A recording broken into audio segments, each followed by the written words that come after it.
Boom.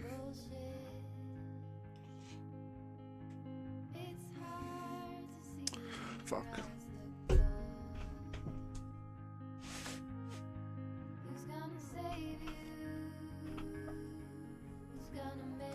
Ah, that's better. It's less. Oh, I mean, it's still a fucking big blinding light behind me, but it's less of. Hello. What is upstream? It's been a while.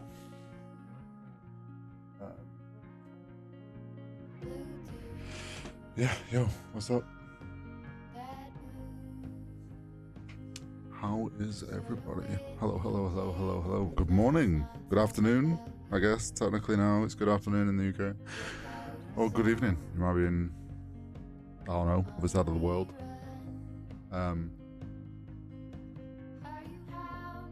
What's up? We're back. I'm back with a stream. Hang on, let me get all my lights on. Well, I've closed that, but really, I should probably keep. Oh.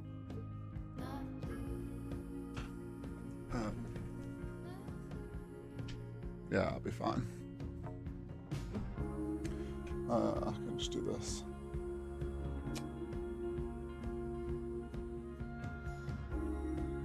There we go.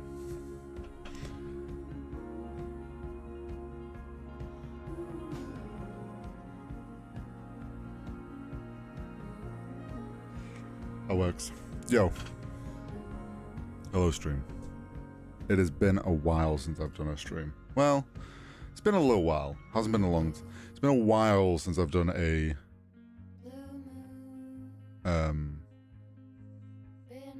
morning stream. Well, Monday mood board stream, should I say. I don't know what to call these. But yeah, it's been a while since I've done one of these streams. I've kept meaning to bring them back. Yo, what is up, Buck? How are you doing? I've been meaning to bring these back for a while, and I just... Honestly, the only reason I haven't is because my sleep pattern for the past... Oh, I don't even want to know how long now it's been. It feels like it's just my sleep pattern. Like, it's been so fucked. Probably for the last 2 or 3 months now. And I've just... Like, my sleep pattern's been so scuffed that I'll go to sleep at, like... I've been averaging... like, some weeks or some days it's better than others. Like, I try to bring it back every so often, but generally I've been averaging going to sleep at like 4 or 5 a.m. and waking up at like 2 in the afternoon, 3 in the afternoon, which is fine. And like, I'm in a very lucky situation that I can get away with that, and it doesn't really matter. Like, I'm not on like any strict schedule. It's part of the job that I work, but it yeah, it's meant I haven't really got around to doing these streams, because usually what happens is I wake up late on a Monday and then spend all afternoon getting up to speed on any work I want to get done, and then I'm like, forgot to do my Monday mood board thing, let's quickly chuck that in. So we're here. I have my coffee. I have some acoustic on the moment. Hang on, let me switch to the lo-fi.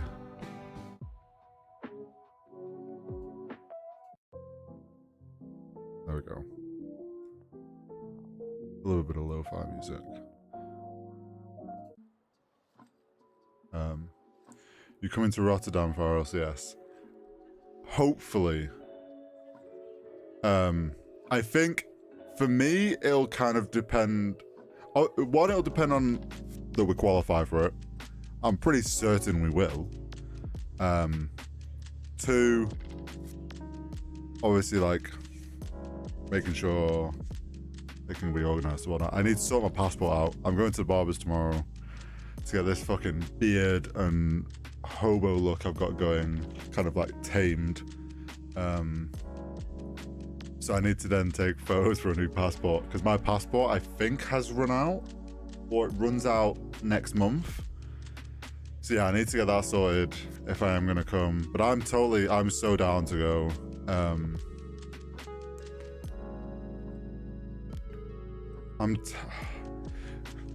honestly, well, depending on what the situation with, if like the boys do a boot camp or whatnot, but I'm gonna try and go.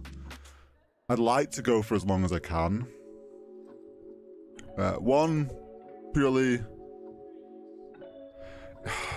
yeah. Well, the thing is like with passports, like now, it's not as straightforward as it used to be, because we left the fucking EU because we're fucking smart over here. It's not as easy as it used to be, but also just like my passport's running out. I've had it for 10 years, so it is due for renewal anyway. And I've been lazy and haven't got it sorted. I should have done it like 3 months ago, but it's one of those things where I was like, okay, I need to get that done, shelved it, forgot about it, I haven't come back to getting it sorted. So now that there's a reason for me to need a passport, I'm like, oh shit, I need to get this sorted quickly. So hopefully in the next week or two, I'll get that organized and like send it off to be processed or whatever. But I'm so down to go to Rotterdam. I haven't been abroad. When was the last time I went abroad? My 21st? Was it when I was 21? Yeah, we went to Greece. So yeah, I haven't been abroad in like... I haven't been on a plane in like 6 years. Which is wild.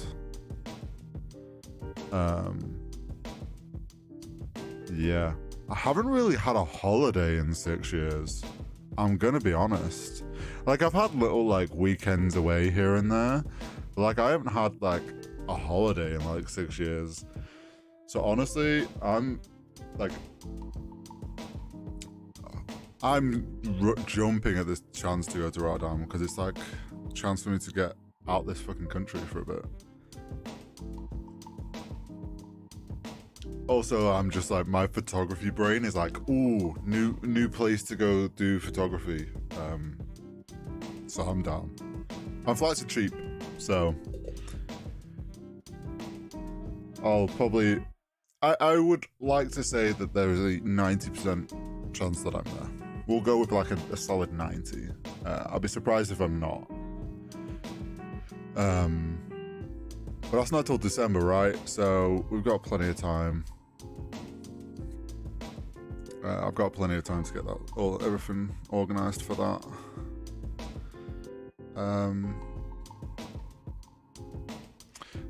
But yeah, so today's stream has like, these streams sort of have a rough idea of what I want to do on them, but I also don't. It kind of goes as far as I'm going to do my Monday mood board, which for those of you that don't follow me on Twitter and don't see them, I've been doing these weekly mood boards now for quite a few months actually. Hang on, let me...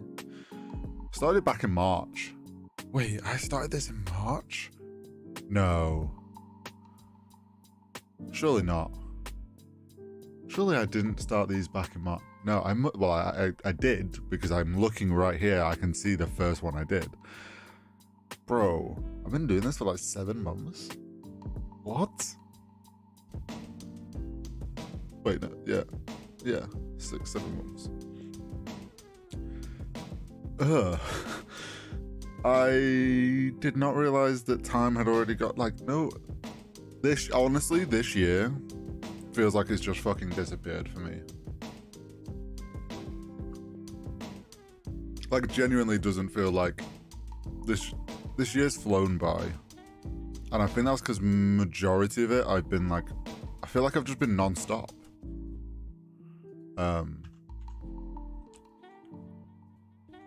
Which, I mean, is fine. I just, yeah, like, it's been... That's wild.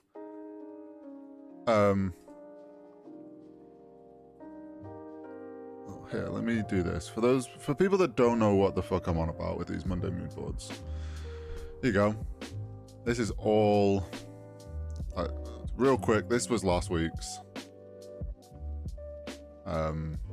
It's always a mix of like some photography stuff, just some general like interests and vibes and aesthetic sort of things, and then design stuff. Essentially, it's just I go on Pinterest, I find shit I'm like, oh, that looks nice, put it on a board. Kind of just a bit of like inspo for the week. Kind of gets my brain in the right mode. But I've got all these. I have a plan that at the end of the year, I'm gonna put. Essentially, I have all these saved. I'm gonna put them all into a design boards of 22, and it'll just like flick through all of them. I missed a couple of weeks here and there, but like for the most part, there's gonna be like 40 to 50. Well, no, I've only started in March, right? So yeah, you get the situation. But I'll do something with them at the end of the year. Yeah, so this is essentially what I'm just going to do today.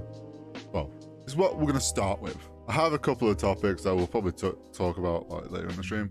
I want these streams to kind of become one, design talk, and just like this mood board stuff, and like kind of touch on design stuff. But also use them as a way to just do like a just chatting stream, talk about gaming stuff. Because I'm already something I've been meaning. Is it called Type? Yes, Typo 1. No, yes, it is this because it's a magazine. I saw this on TikTok. TikTok knows me apparently. It's a like typography magazine, which I didn't know was a thing, and I so want to sign up for this. The designer in me is like, ooh. What is happening? Are my eyes deceived? Yes, this is a horizontal stream, and it's a non-gaming stream. It's a Monday mood board stream. I haven't done one of these in fucking forever, Connor. Yeah, I really want to. I saw these and like instantly piqued my interest, and they're only like 5 editions in, so you can. I'm pretty sure you can buy the old ones and catch up. So this is something I actually keep meaning to. I might sign up to next month. Just because like I'm slowly. Oh, you can't really see it on that. Hang on. There you go. I'm slowly building up my design book collection. We've got like Grid System, the NASA design brand book, the New York City, bunch of game design books, logo models. I've got the little mini palettes series. I got the black and white one. I kind of want to get. There's a bunch of more of those that I kind of want to get, but slowly trying to build up my design book collection. So chucking in some type magazines also kind of fun. Oh, you get the sub. Remember to subscribe, thumbs up, give it a like, ring the bell, all that good stuff. But yeah, this was something I saw on TikTok that I really want to get.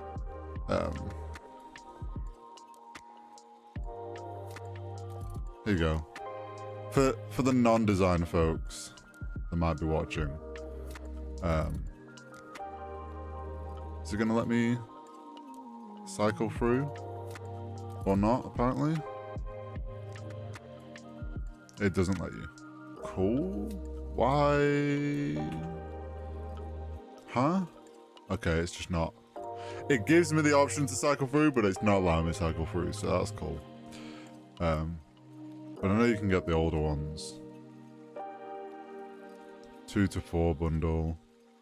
But they have like a bunch of stuff in them. Good design book, bad design website, KW, yeah. They have a bunch of stuff on here. I'm pretty sure. But yeah.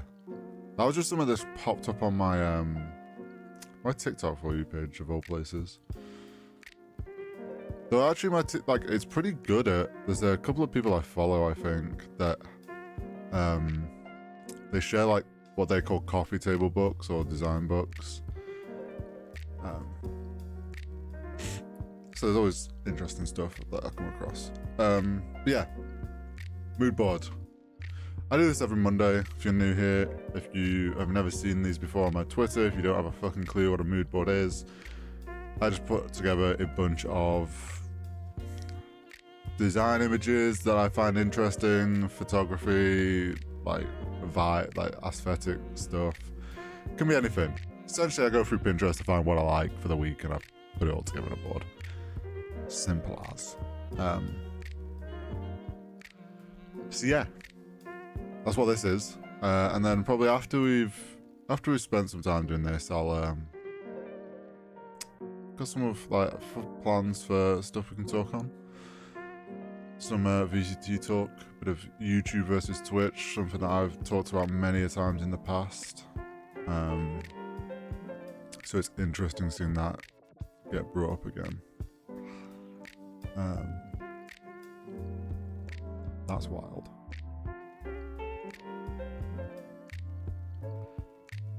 Yeah, it's my Pinterest is always such a mix of stuff nowadays.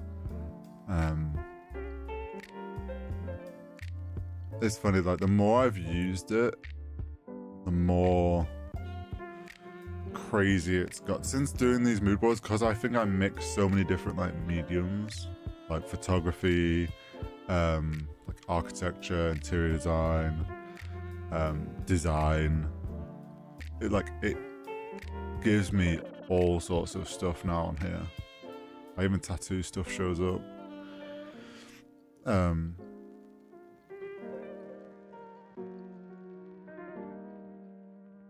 Yeah, it's like an actual vibe.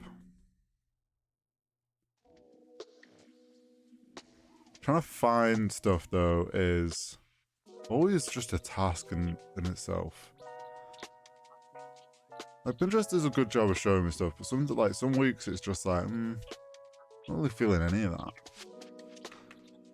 Like, this stuff's cool, but I'm just not 100% feeling it.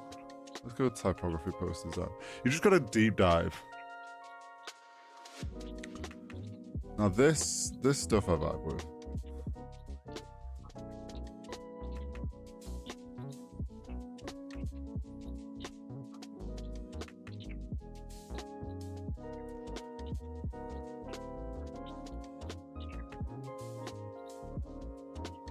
I really want like an industrial loft space. I've said this in the past doing these streams, but I really do want an industrial loft.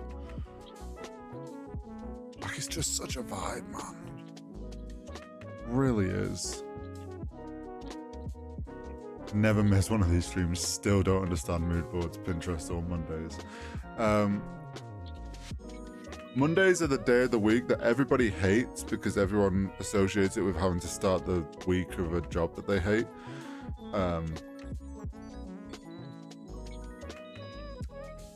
Monday's just another day for me. Every day's a day of work. Every day feels the same.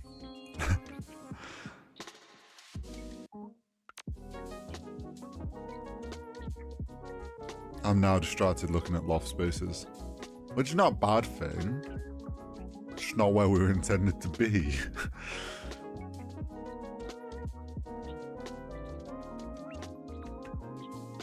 Just a vibe. Right, I need to go. I actually quite like that. So we're gonna chuck this on here.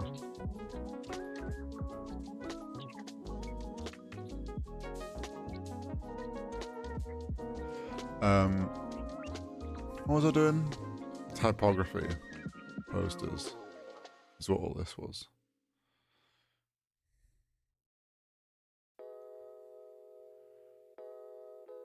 As for mood boards and what they are, oh, I like that. It's just a collection of like inspiration.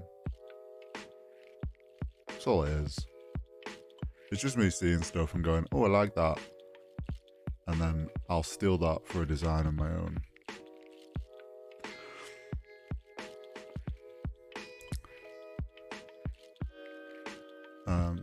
Essentially all it is.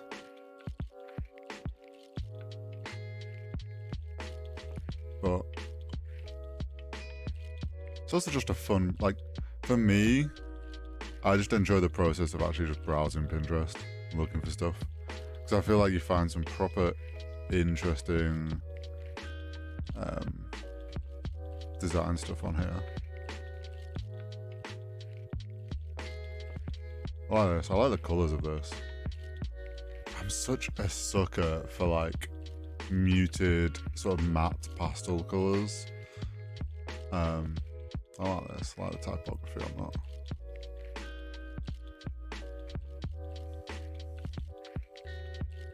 Yeah, I'm always a sucker for like sort of like the matte colours.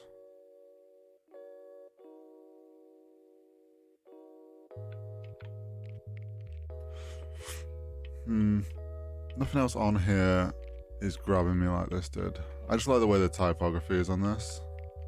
That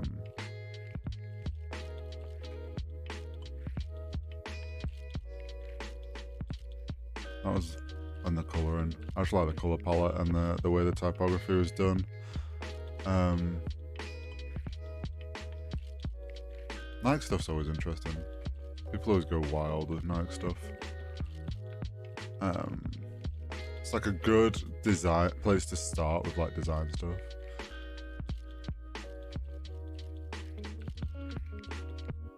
Anything underneath this that is of somewhat interest. A lot of wild, wacky design typography going on here. Nah, we'll close. We've got to start. It's just, I have to say, a lot of the things that usually catch my attention is because my brain is thinking about what work, like what stuff I have to produce for KCP, and finding things that can potentially inspire that stuff, things that I'm like, oh, I could use that little thing on the design I'm doing for that. Like, I mean, now we've announced it.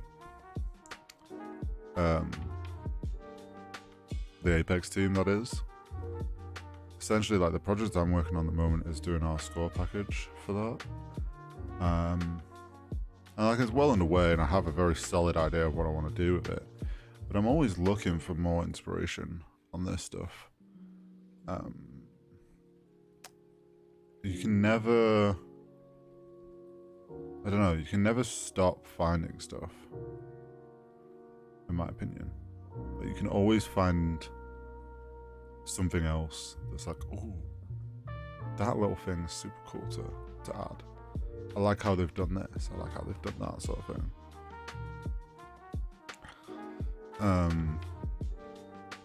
I've leaned like very heavily into photography inspiration for the Apex stuff, which when it comes out you'll see probably what I mean by that, but like there's a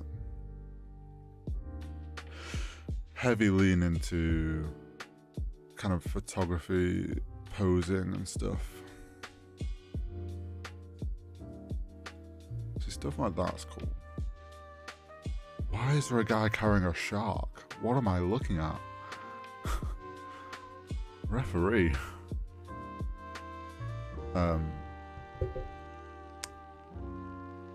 Also, you know me. Gonna have some apartment. I'll rate this.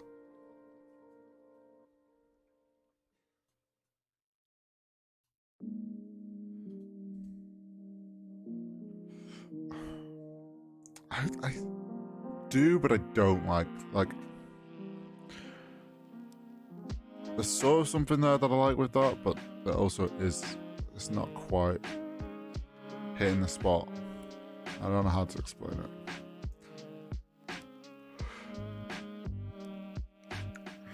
There's nothing on there that like I haven't already seen before, and I'm just like, I've seen this plenty of times now. this stuff. I've used it in many weeks. Like I seem to always end up throwing one in each week, so I'm gonna try and stay away from it this time. Oh, I do like that. Just so that I'm not constantly using the same stuff over and over again. I am a sucker for textured stuff and like proper like poster, like I don't know what to call this style, 2K. I forget what people call it.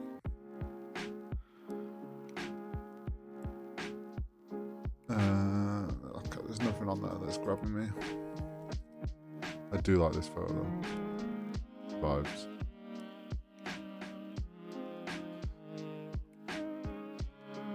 Always a fan of like film photography. Always has such just a nice feel to it that it's really hard to replicate in digital. Like you can sort of get the look of it, but like you can't get the exact same feel. Like you have to do a decent bit of editing to get the feel, like film feel. Should do a cutscene Monday mood board.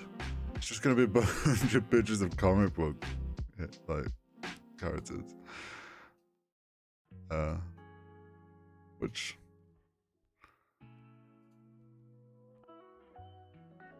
isn't necessarily a bad thing. I just don't know. I suppose you could do comic artist Fire Army. Oh no, it is. You could definitely get some cool stuff from that. Anything under here that grabs me? Okay, this is a bit more leaning in the direction of I want to go.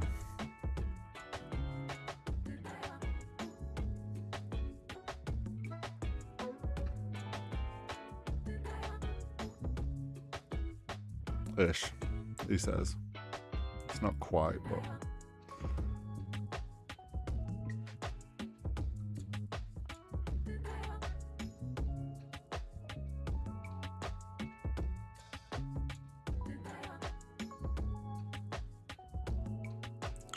It's this whole like, just a simple text over the top of like what is a photograph. Super simple kind of design stuff. But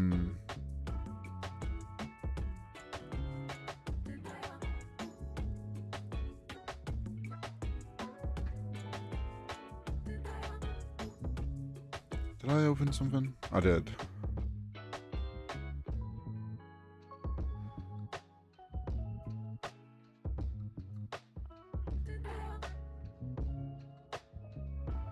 Vibe. Stuff like this, but if you... Oh, that's a video. Not quite what I thought. Definitely not what I thought that was doing.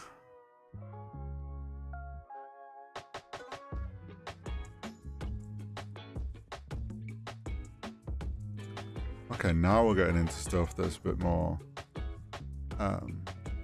where my brain's at with stuff.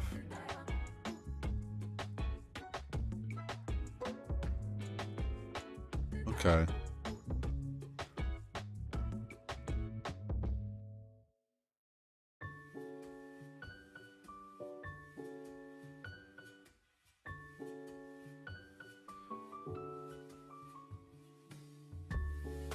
Let's get some of these going.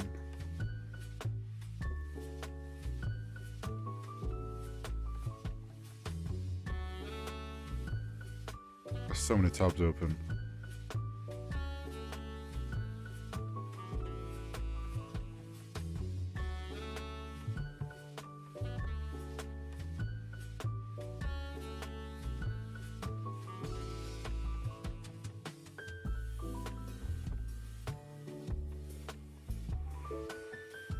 Okay, let's refresh the page.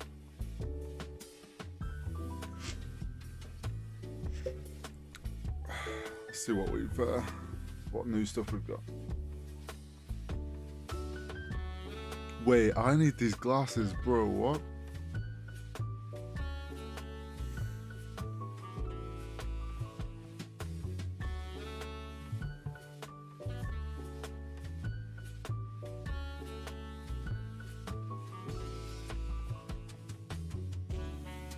Hang on. I need to go look at them glasses, but my brain instantly has got fixed on scrolling. Saw something, I was like, oh, that looks sick, opening a new tab, then completely forgot about it. Smile. Where are we? They're cool. I want these. When I have my own place, like the amount of different mugs or coffee glasses or different things I'm gonna have, it's gonna be wild.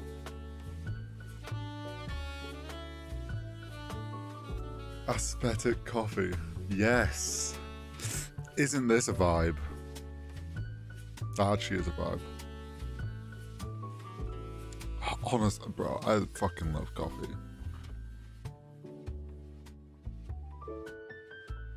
It's like, I think, I don't know if my mum's picked up, like my parents have picked up a different coffee or whatnot, but the one we have at the moment, like we have a proper espresso pods and stuff, which I do use on occasion, but majority of the time I just use instant because I'm lazy and I don't care that it isn't proper coffee. It tastes just as good to me. Wait, can I not? No! Oh wait, I can. No, wait, what?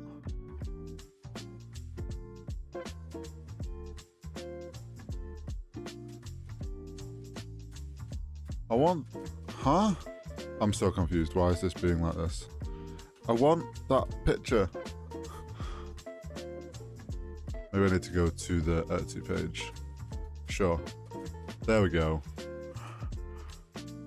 Huh? What is this? Bro, why is this so difficult? Okay, we're not getting that picture then. Simple. What was I saying?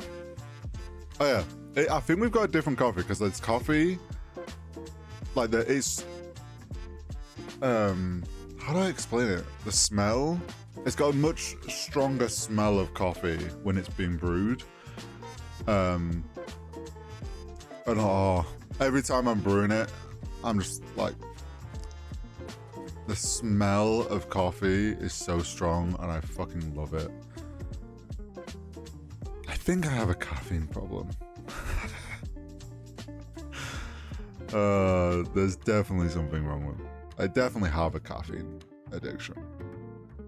100%. Like I'm not anyone to kind of like try and deny that. But at the same time, it's not the worst addiction I could have. So, like, is me drinking a few cups of coffee a day really gonna kill me? Probably not. I think we're safe, so. Okay, let's get a bit more like architecture-y stuff in. Okay, this is a mess. We need to organize this shit.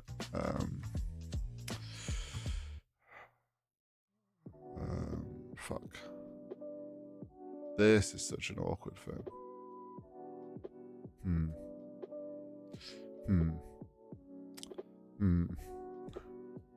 Maybe.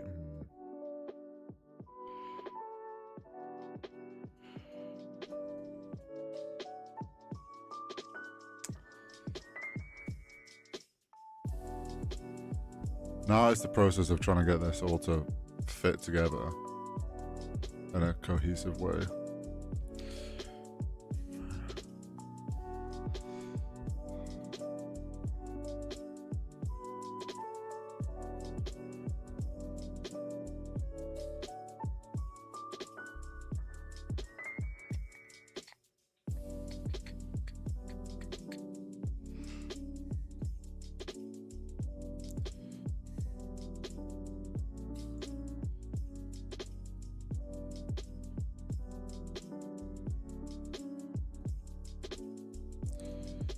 See, if I do that, then it's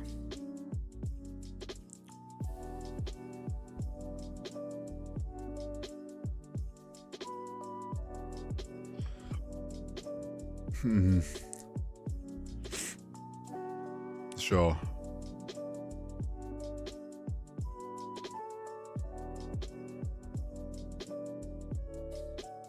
Shit.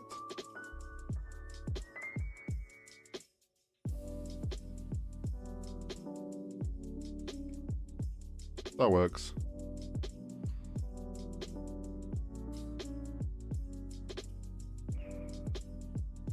Ish.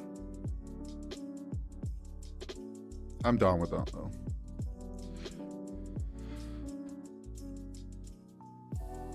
It's a very mixed bag today. Honestly, kind of vibe with it all. Like this simple, like more minimalist typography stuff. Love the colors on this. This is just cool to me. This typography effect. This another super minimalist sort of design, and this.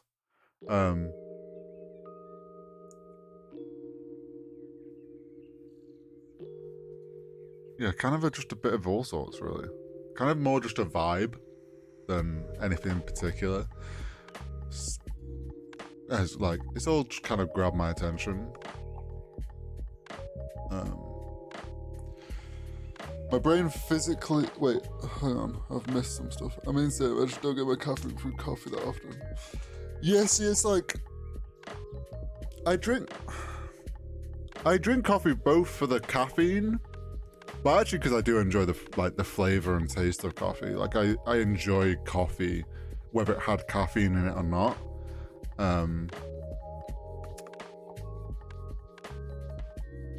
But like, I know that if I need like a big boost of caffeine, I can grab an energy drink.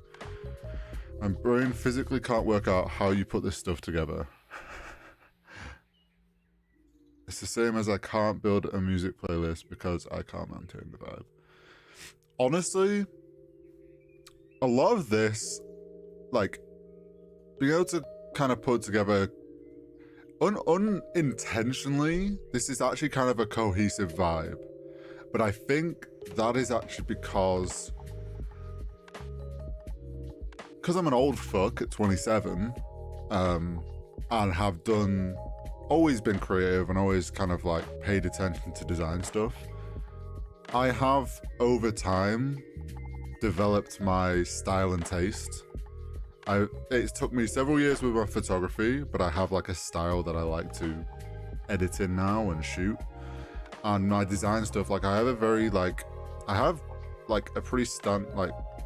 I've found what I enjoy, which is very more minimalist, like typography stuff, very like pastel matte colors, and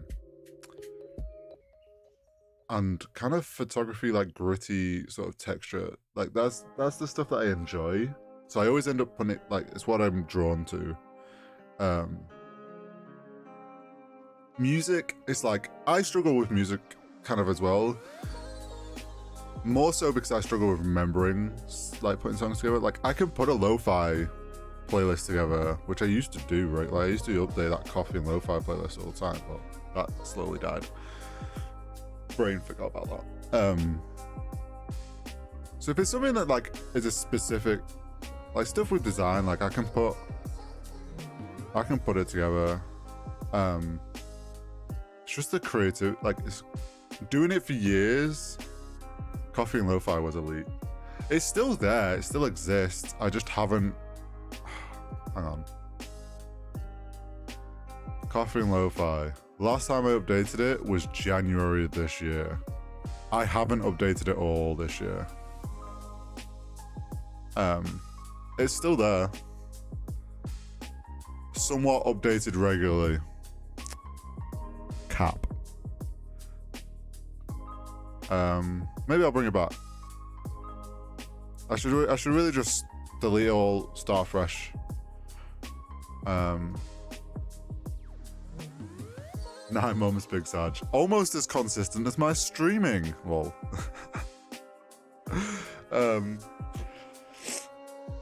it's one of those things, like, it takes time to put that playlist together. Like I have to sit there for a few hours, like browsing Spotify for songs. And like taking off old ones, because the way I want that playlist to be is like, I don't want it to just keep adding to it. I want it to be fresh stuff. So when I do an update to it, like I go through and I probably delete half the songs that are on there, keep some of the ones that I'm still vibing with, and put a bunch of new ones on. I can't remember, like I have like yeah, I aim for around the 50 song mark, like the two hour mark. I want the playlist to be like 2 hours long, and I just haven't updated it in a long time. It's something I should get into, like doing again. Bit like I'm trying to keep up with doing these Monday mood boards somewhat regularly. But yeah, I think the reason that I can chuck all this stuff together, and like I've had a few people now say like, oh, your mood boards are so good, or you always have like a really good eye for things. And I genuinely think it's I've always been creative. So I've always looked at things from like a creative lens and from a different point of view. Copy and paste me like one of your mood boards, for fuck's sake. And then also like something to understand about kind of me. I think one of the reasons probably why I find doing stuff like this quite easy is my mum and both my sisters, all creative people. So it's like I've been brought up with like, my mum talks about like, oh, how these things like interior design things go together, or like always gone to like art galleries or museum, like, or like everything I've been brought up with, like when we often, like my mum talks about it from like a design style thing, whether she's talking about like gardens or interior design or photography, like different, like I've been brought up that way. So it's like my brain's just like, I've essentially had 27 years of my brain curating like my taste, my design taste. I'd like to say by like this point now, I have a pretty good style on design. Slowly trying to build out my fashion style, because I've never really given a shit about fashion, but probably in the last 12 months I've cared more about fashion. And as a designer, I feel like that's somewhat like I should have some sort of a good understanding of good fashion sense. Museums, fucking nerd. Like, it's funny, as a kid, definitely didn't appreciate them. Definitely was like, oh, this is boring. One holiday that I definitely, like, I appreciated it, but I definitely didn't fully appreciate everything on the holiday. Cream hoodie plus dad hat combo with feather logo went. Bro, so, I'll get onto that in a sec. Hang on, let me finish my point. So, there's like a holiday that I notoriously tell myself I want to go back, and that's to Venice. I went to Venice when I was like 14? No. Younger? How old was I? I can't remember. I was young. I actually can't remember when I went, but went to Venice, and Venice is 1920. Fuck you. Venice is notoriously like a very art-heavy city, beautiful city, and we went to like 2 or 3 different like art galleries and lots of like churches and places that you visit for like usual touristy thing. I definitely didn't at that age appreciate the architecture and all the art I saw, and just like where I was. Like I appreciate that. I enjoyed the holiday. I loved it. I thought Venice is beautiful. I thought it was amazing. But I definitely didn't have that like deeper level of like appreciation for things that I think I would now have. And it's definitely one place that I really want to go back to. Safe to say, my appreciation of Venice came from Assassin's Creed. Like, I think pretty much every other gamer ever. Like, we all have this like unwritten thing of like, if we go to Venice, we're like, oh, we climbed up that in Assassin's Creed. I think every gamer can relate to that. I had that when I was in Venice. I was like, oh shit, this is where I was like on Assassin's Creed. This is cool. Did appreciate somewhat the like design side of things, but not to the degree that I probably would now. But it's stuff like that. Like my holidays always included like that stuff. I just always kind of like, I think that's why I'm so good at doing this stuff now, like putting inspo boards together and like getting a good kind of direction with designs. Also, I like personally, for me to do any sort of design stuff, like I have to do something like this to get a direction going. Otherwise, I'm stuck with too many options and like not knowing where I should go with stuff.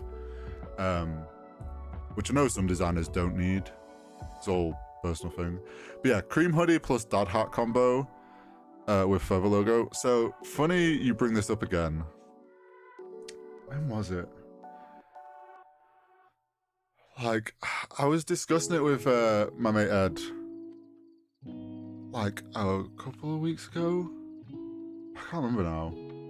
Maybe it was like a couple of weeks ago. We were discussing that again because we were it's because we were talking about VCT and stuff. And like I've always said to him, he is like one of those people that's just naturally has a very high skill level at like FPSs on PC. Always has done. He's played a fuck ton of CSGO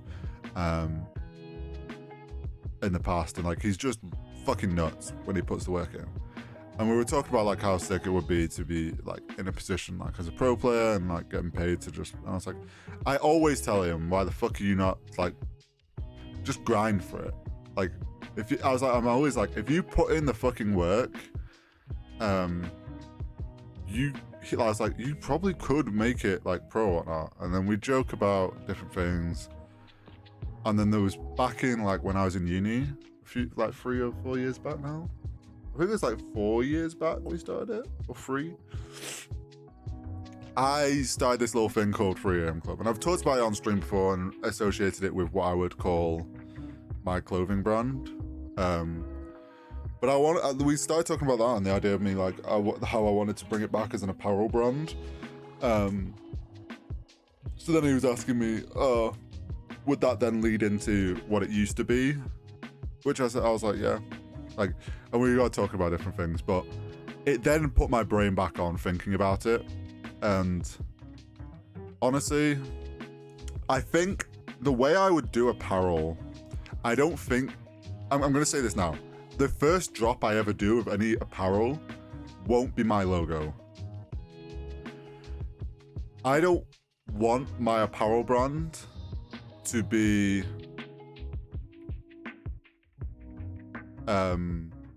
I don't want it to be horizontal. Like I don't want it to be like my logo, my name, like that's the brand. I want it to be its own separate entity. So like my plan is to rebrand how 3 AM. I changed it from 3 AM Club to just 3 AM.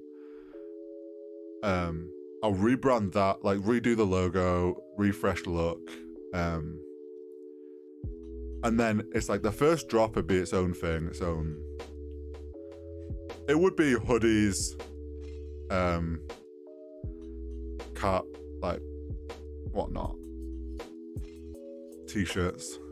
I'd probably do hoodie, t-shirt, cap. And that would probably be the first drop. But the plan would be to then do 3 AM X horizontal, and I do a drop that's like all my feather logo. And I'll do like a combo thing, so it's like my brand with the apparel brand.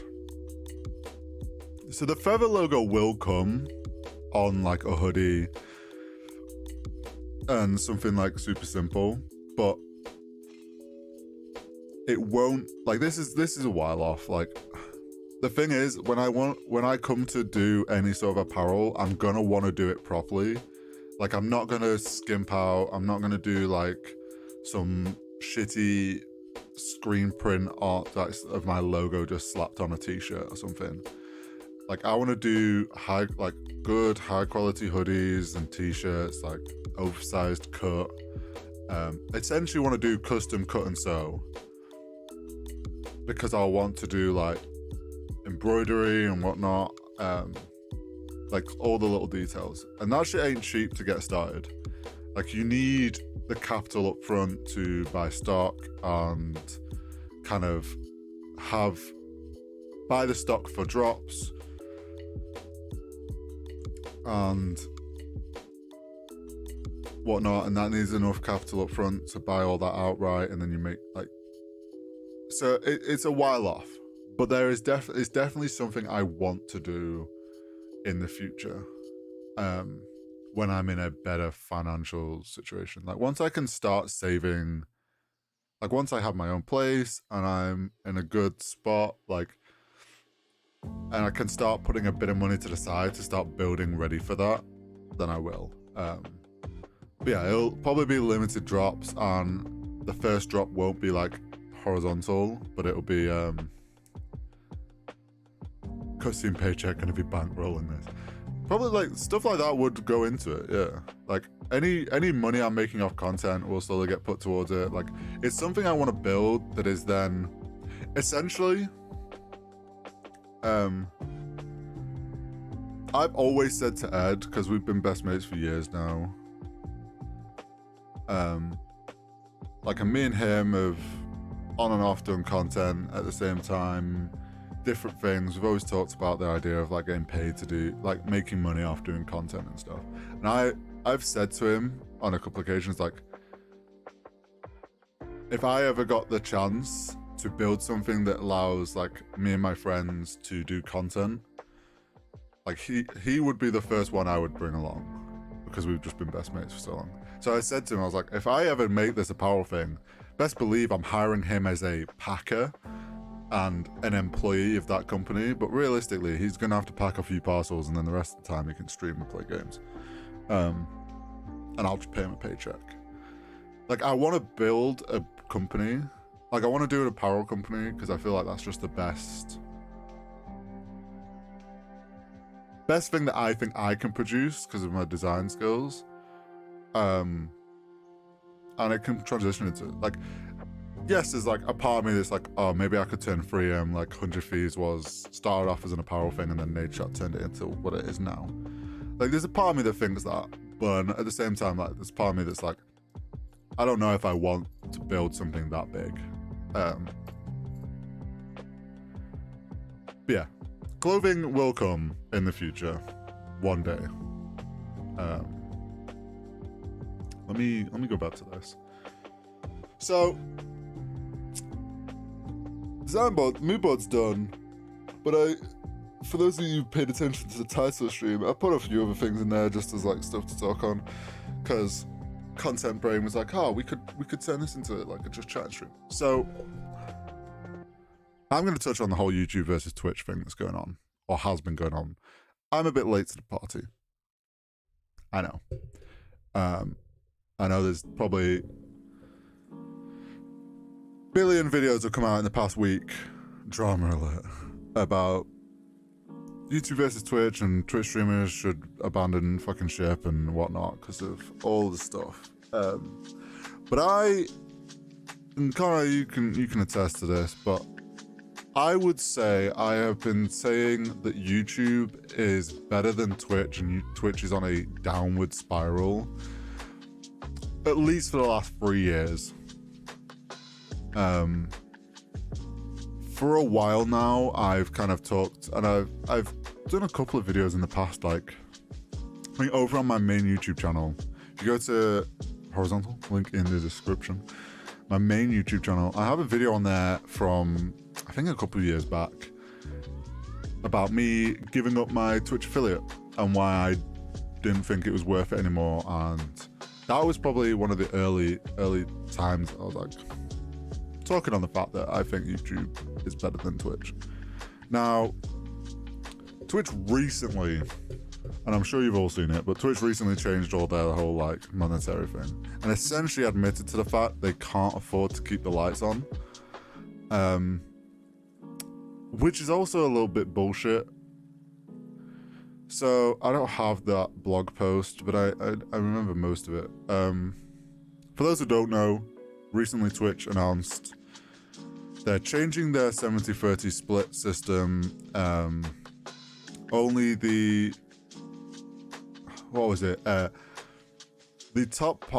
only partner streamers, so affiliates straight away will never get a 70-30. They're stuck on 50-50, which, by the way, Twitch is the only platform that takes 50%. No other platform takes that much. It's a ridiculous amount. They announced that the 70-30 split was changing and only partners would have it, and then once you've earned 100k off it,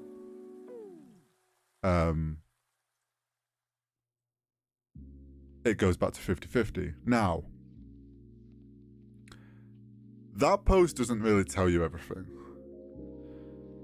about the situation, other than the fact that you can work out that the top 1% of streamers, like all the top streamers, are going to lose out on a significant chunk of their pay.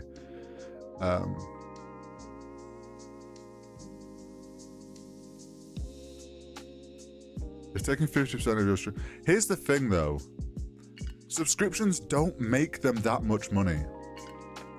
Like, subscriptions make them a decent chunk of money, but subscriptions doesn't make, in the grand scheme of things, subscriptions doesn't make Twitch a lot of money.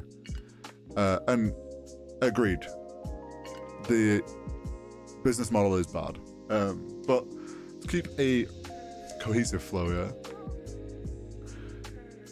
So a lot of people, well, I think some people that have been on Twitch for years or watched streamers for years kind of have this kind of knowledge of when streamers got partnered, like the bigger streamers got offered a better split, and there was this like premium split that was given to the big streamers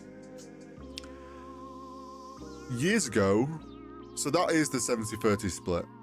Years ago, that was given to pretty much like all the, like so many partnered streamers. Like essentially, as long as you had a partnership manager or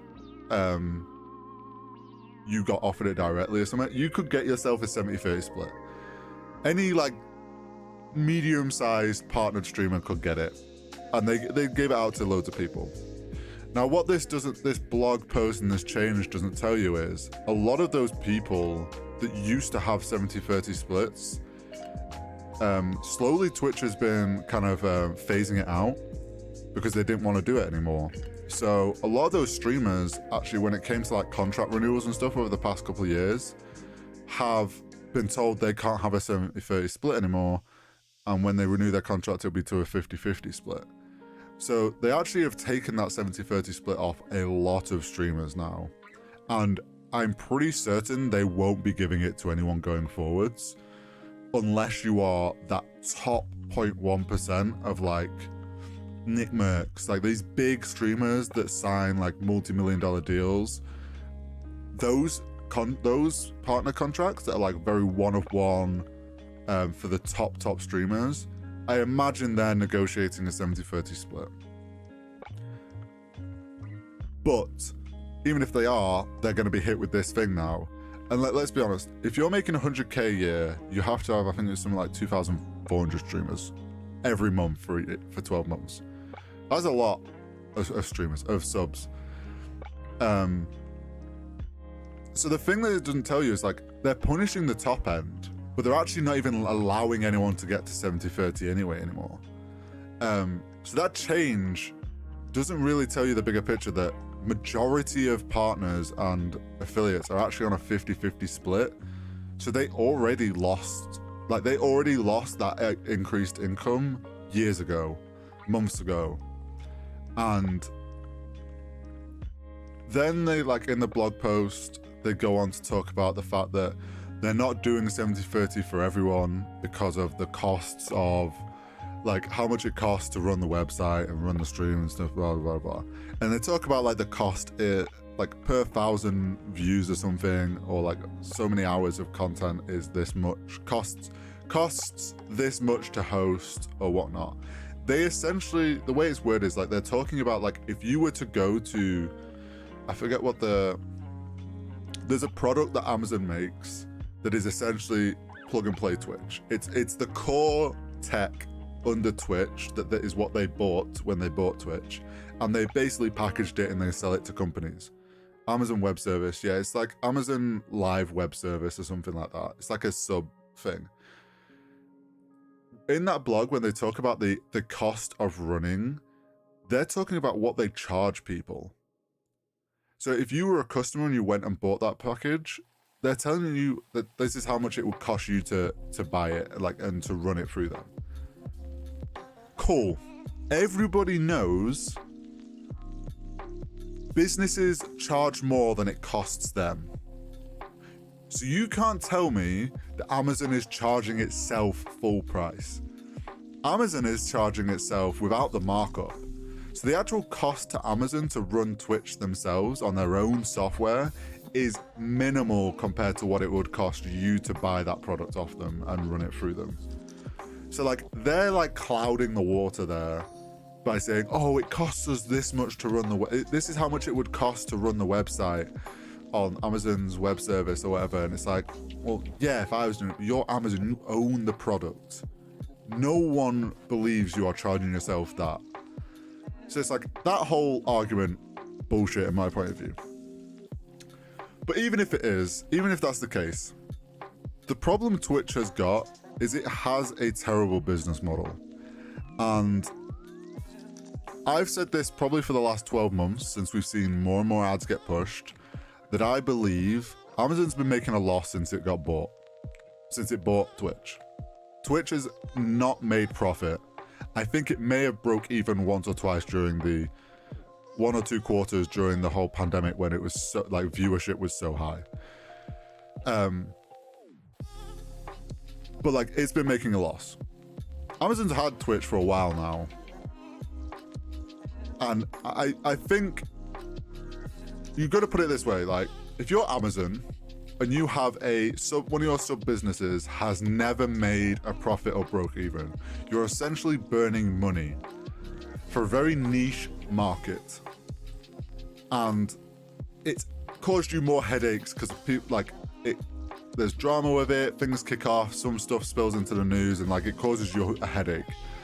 You're going to be thinking, right, we have a deadline. If the product's not making profit by this point, we need to cut it. And if that's the case, you're going to be trying to milk as much money out of that product to reduce your loss and try and slow the bleed as much as possible and just try and get some money back. Which you're never going to do, which is why there's been such an increase in ads. They're trying to just slam ads across the board. And why you've seen all these changes that are not necessarily like very user-friendly or community-friendly. They're clearly just ways for them to make more money. Now, to figure it out, like we've said, the business model of Twitch is kind of shit. They make money off you buying bits and that stuff. Doesn't really make them much money. They get money off subs, which we've talked about. They get 50% of sub money, and then they get ad money. The problem is Twitch's model for the user is like, they can't increase, like they can't increase the amount of money they get off subs. Like, it's just like however many subs they have.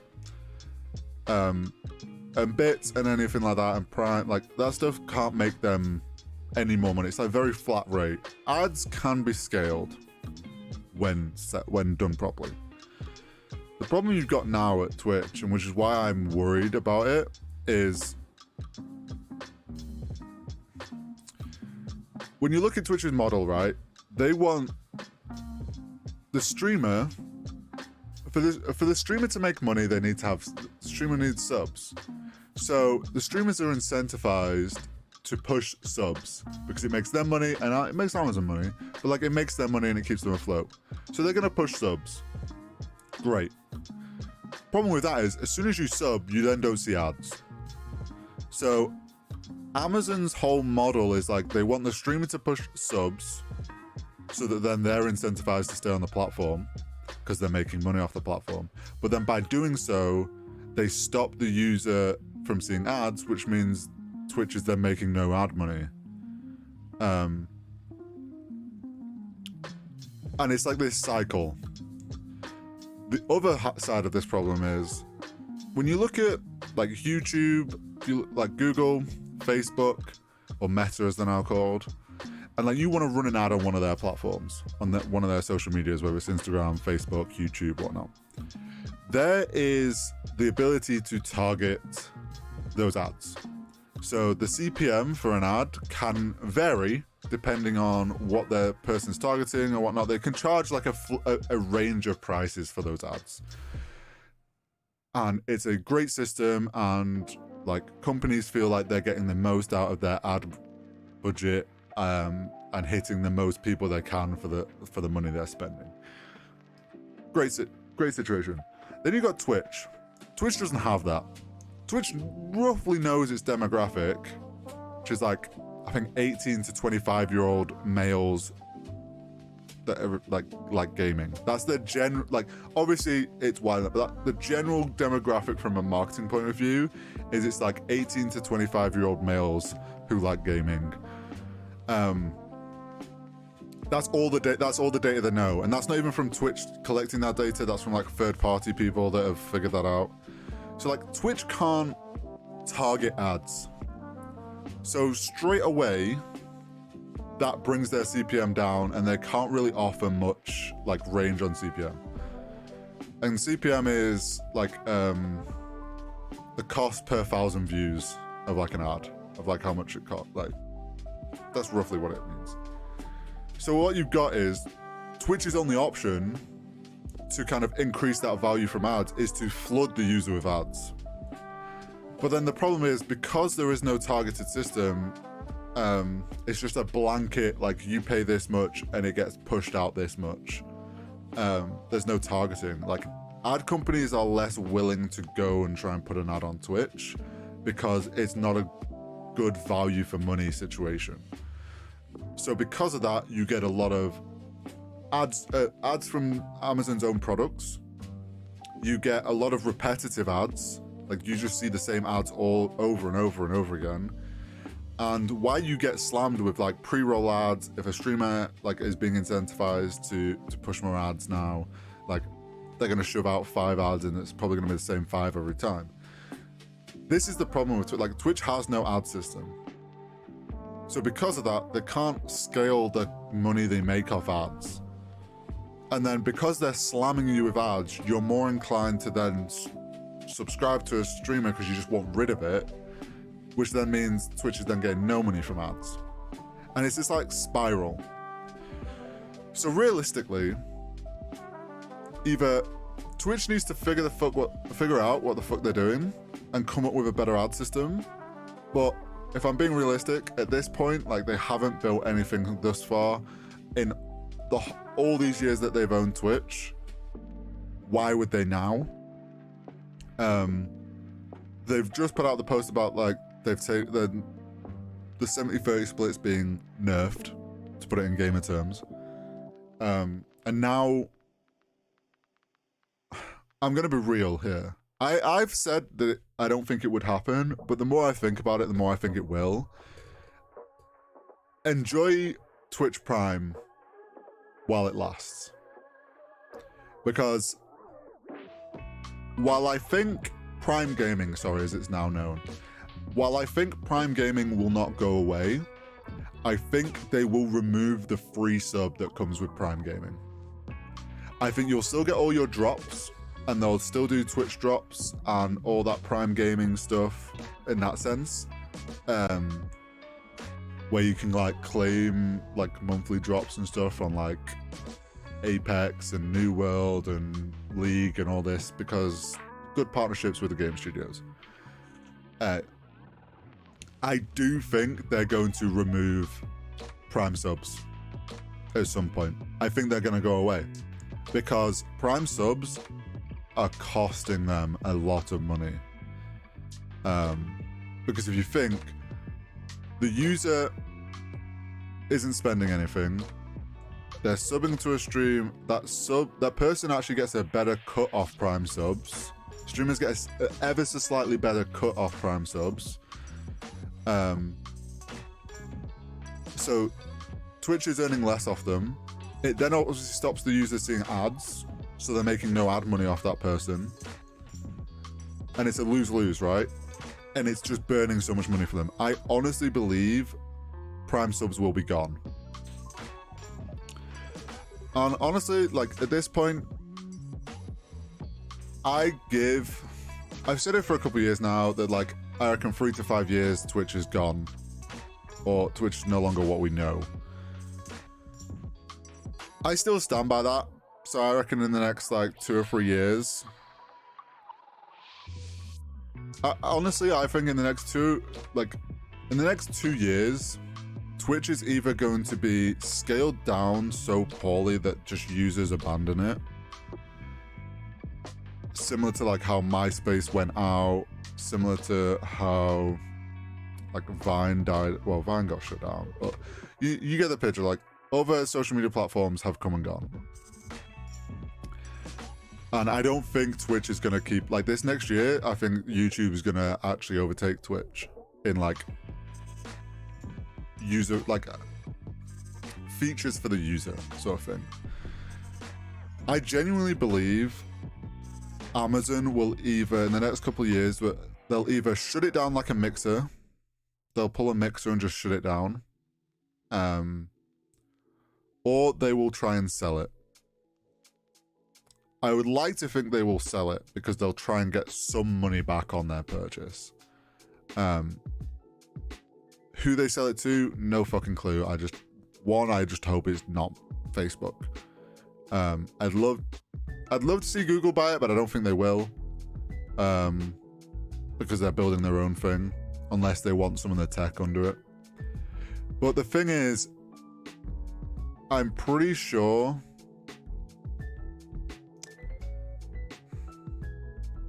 this is the thing, right? If you're Amazon, the product that is Twitch, like the real reason you bought Twitch was the tech under it. And you've already packaged that and you're reselling it and whatnot. So when you come to, if you're going to sell Twitch, you're not going to sell that tech because that's yours. And you're going to want whoever buys it to have to pay you to use that, right? So it's like, maybe they sell the branding of Twitch. But like, I don't know if they sell, as much as I'd like them to sell Twitch, I don't think they do, because they're not going to want to sell the product that is Twitch because they're not going to want someone else to have that tech. Which then genuinely makes me feel like they're just going to bury it. And it genuinely wouldn't surprise me if suddenly one month, like there's just one day at like 3 a.m. again, they put out a random blog post. Why they chose to they clearly put that out at 3 a.m. to try and hide what that blog post was about. Fucking wild that they did that. It would not surprise me if we got a blog post and it's like, Twitch is shutting down in 24 hours. Peace. Like, it genuinely wouldn't surprise me. And that will be a sad day when that comes, but I'm on YouTube, so I'm fine. But that's where like this whole, everyone's been talking about it, and I wanted to give like my understanding and a bit more. Like, I know people have talked about, oh well, Twitch is getting all these features, like YouTube's getting features that Twitch has, so YouTube's better, blah blah. Everyone talking just like jump over. It's more like have a better understanding of what's going on at Twitch, right? And the situation Twitch is in, to better make a decision about, do you go to YouTube or not? To be fair, I'm debating abandoning the co-streaming. Here's my thing with co-streaming. I tried it for I don't know, did it for like 6 months. Co-streaming's good, but for me personally, the extra setup time required to spread yourself onto platforms like Facebook and Twitch, and they don't really give that much value. For me, it just wasn't worth the extra effort. I was just like, why am I doing this? I'd rather just focus on one platform. And with the recent things that YouTube's announced, so you've got next year, starting next year, they've talked about they're going to launch, if you have 10 million plus views in 3 months, 90 days, that can go toward, on shorts, that goes towards your partner program instead of the 1,000 views in a year or whatever it was, or watch hours, 400 watch hours, whatever they do, I forget now. Alongside your 1,000 subs, like they made another avenue to get partnership monetization on YouTube. Great, huge move. They've also announced there will be a separate live tab along with shorts on your channels to help separate live up. Shorts are being pushed more. You're going to be able to then monetize. Shorts will be on the monetization system, same way long form videos are. They've also said at the start of next year they're going to announce about essentially what is going to be YouTube affiliate. So you're going to get the membership. There's going to be a way for you to get the membership button earlier, which unlocks super chats. People can sign up to be a member of your channel. There's the sticker things they can do, like the different donation things. I'm very interested in what they're doing for that, because if they make an easier way, because essentially that costs YouTube nothing, but it's money they can earn. So it makes sense for them to open that up at a smaller barrier of entry. It kind of comes down to how small, right? So you need 1,000 subs to get monetized. I wonder if they make it 100 subs. It's almost, that's why you want to jump. Yeah, so I think this is the thing, right? If you're someone on Twitch and you're unsure about the future of Twitch and you're seeing the things YouTube are doing, I would say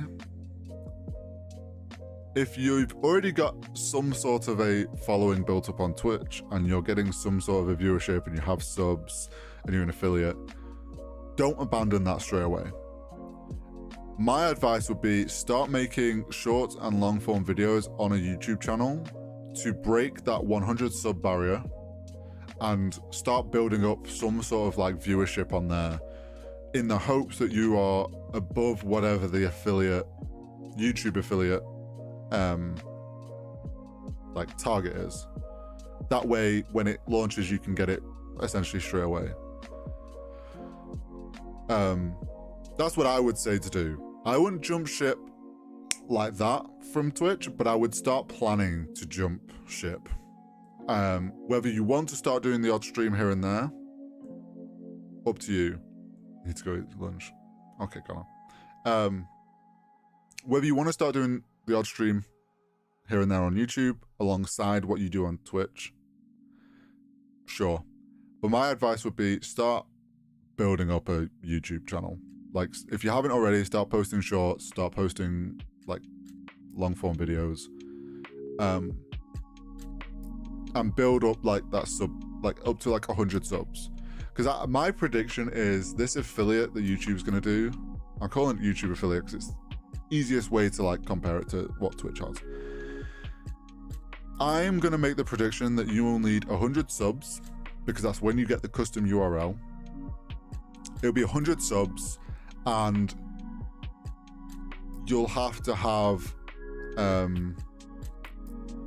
don't know, X amount of views in the last 12 months, or so many watch hours in the last 12 months.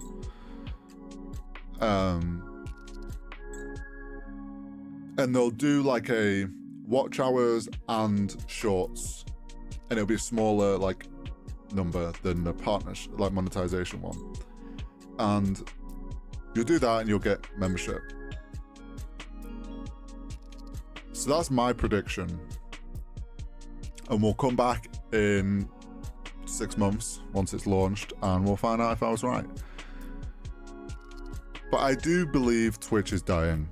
I do believe Twitch is on a downslope, and they are yet to prove to me or to anyone really, like how that's going to how they're going to turn that around. Unless they come out with something pretty drastic and like their change of business model, I don't see a good future for Twitch. I think in the next 2 years, we might see a mixer pulled, because I also find it hard to believe Twitch will find a way to sell Twitch without selling the tech that they want to keep. I'd like to believe that will happen, but everything so far is kind of showing to me that Twitch is not on a good path. So you've got to make the choice now. Do you want to jump early and start from scratch? If you haven't got anything built up on Twitch, I'd say just jump ship now. Just get started on YouTube. If you have a following on Twitch already, start building up a YouTube alongside it, to the point where that hopefully when they announce the YouTube affiliate, you meet the requirements off the rip, and then you can decide if you want to swap over then.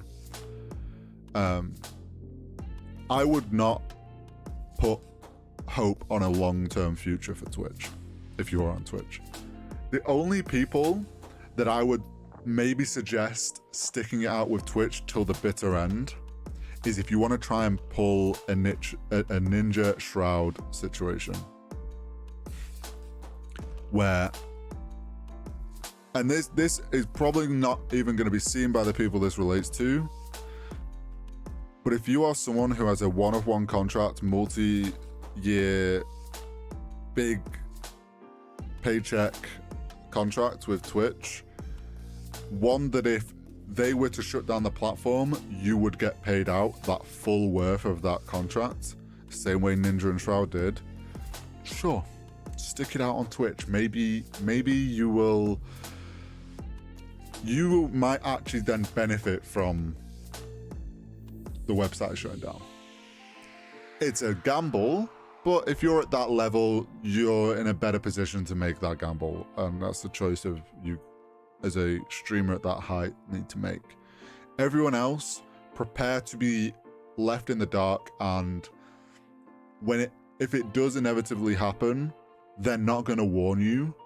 They're not really going to warn anyone. It's just going to suddenly happen like Mixer did. So you need to mentally and career-wise be prepared for that. That's my opinion. I could be wrong. I hope I'm wrong. I've grown up watching Twitch. I love Twitch. But it is very far from what Twitch used to be.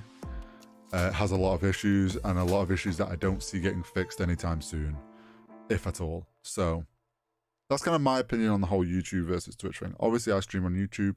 I'm slightly biased towards YouTube, but I have believed in YouTube's future for a while now, and I believe YouTube is in a much safer place than Twitch ever is, or is at the moment. So that was a little bit rambly in places, but you know, maybe this will get chopped into a short or whatnot. But yeah, I wanted to talk on that.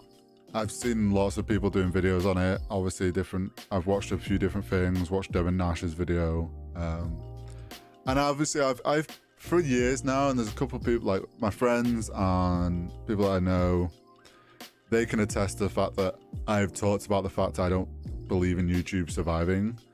And I do think YouTube's on a downward slope. So I've said it for a couple of years now. This is nothing new to me. I'm genuinely not surprised by the stuff they're pulling. I have pretty strong views on whether the whole gambling thing, but we'll not get into that. Simply to put, I don't think they're doing enough there. I think that they're essentially, that whole, everyone's like, oh, they've done it, they've actually banned gambling. No, they fucking didn't. They didn't ban anything. They just banned the websites that were making money off gambling and made way for them to make the money off gambling. So unless it's them making the money, they don't like it. So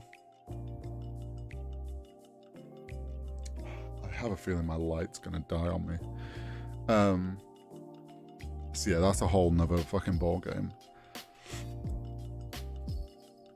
But yeah, that's the whole YouTube versus Twitch. And I have a couple more things on the stream, things I thought we could talk about. VCT Rostermania begins today.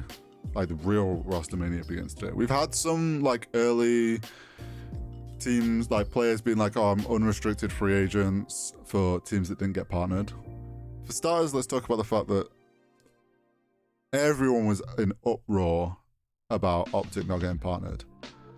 I was one of the ones who was disappointed, don't get me wrong. But I can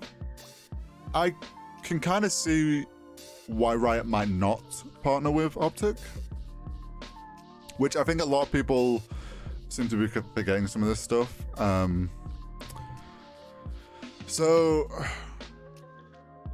here's my view on the whole Optic thing and why I think they might not have got partnered. And maybe we'll get an answer from Hex. I don't know if we will, because I don't think he'll want to affect any potential future partnership.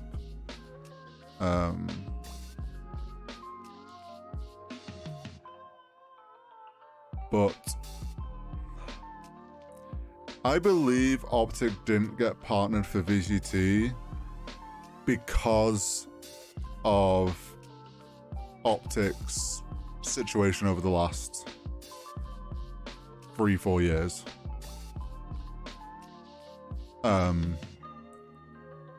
People seem to like Riot's put, like, since the teams got announced, they put out that yes, teams that place very high, that's great, but they weren't taking that into consideration with whether or not to partner a team. Past placements and performances weren't taken into consideration, which some people seem to be like, oh, that's not fair, how can you, like, ignore a team that got second at champs, or what, blah blah blah blah. You need to realize, from Riot's point of view, they're looking at this league in, like, a multi-year lifespan. Like, they're looking like, what can these teams do over the next 5 years? And they know from League and what they've seen through leagues, like the League esport, rosters change all the fucking time. And a team that was at the top one year might be at the bottom the next year. Like, they understand that rosters can be bought out, rosters can change at the drop of a hat. Like, they know, like, the same team isn't going to always be on top. Yes, there's great storylines that could have been made off the rip through that, but you need to realize, like, Riot was looking at this in a multi-year fashion and not like this next year, the best storylines. So if a team came second at champs, like, look at Sentinels. Like, we've already seen it. Sentinels were on top and then they've struggled. Like, rosters have their highs and they have their lows. Like, they're not a very good way to, like, bet on a team being a good partner.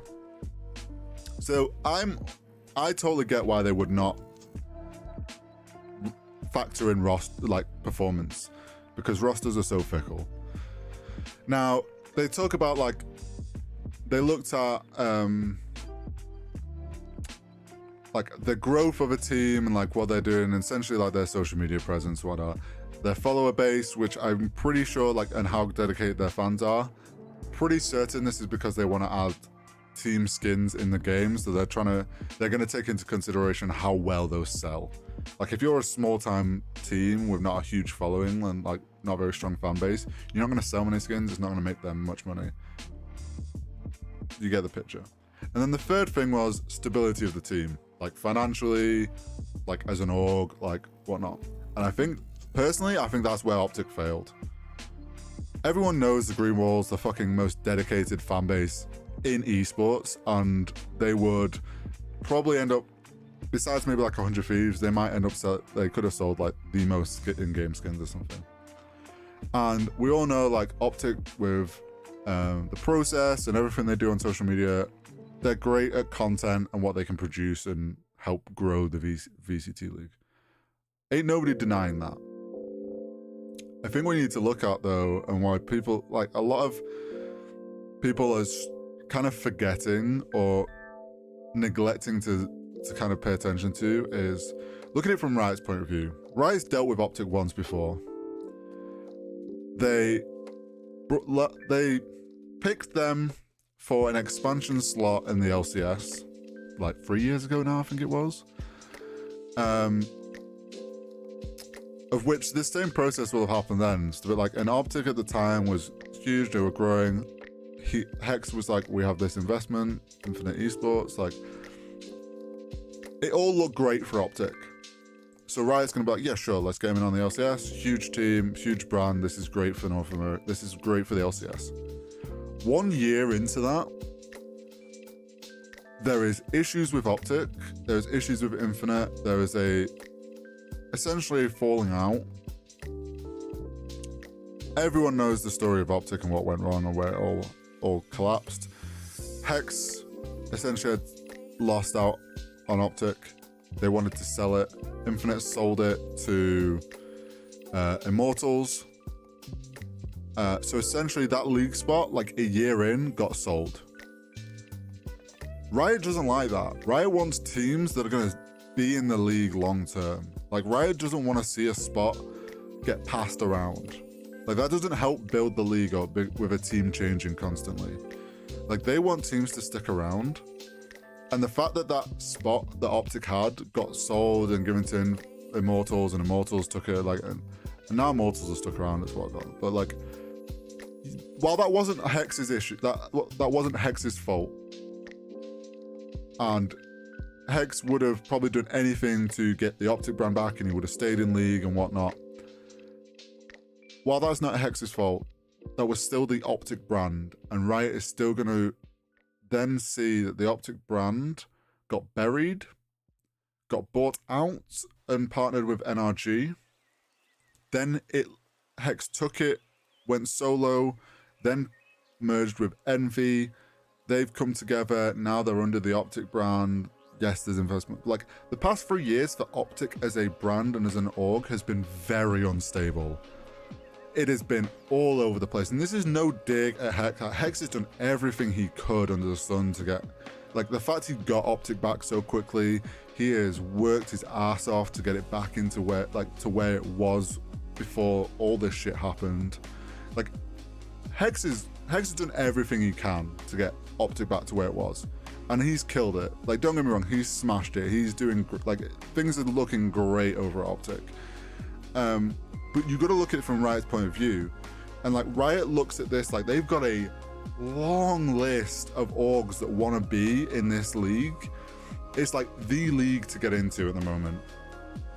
And then you look at, like, you've got Optic, who their last 3 years and how the whole LCS spot went down, on paper, looks very unstable.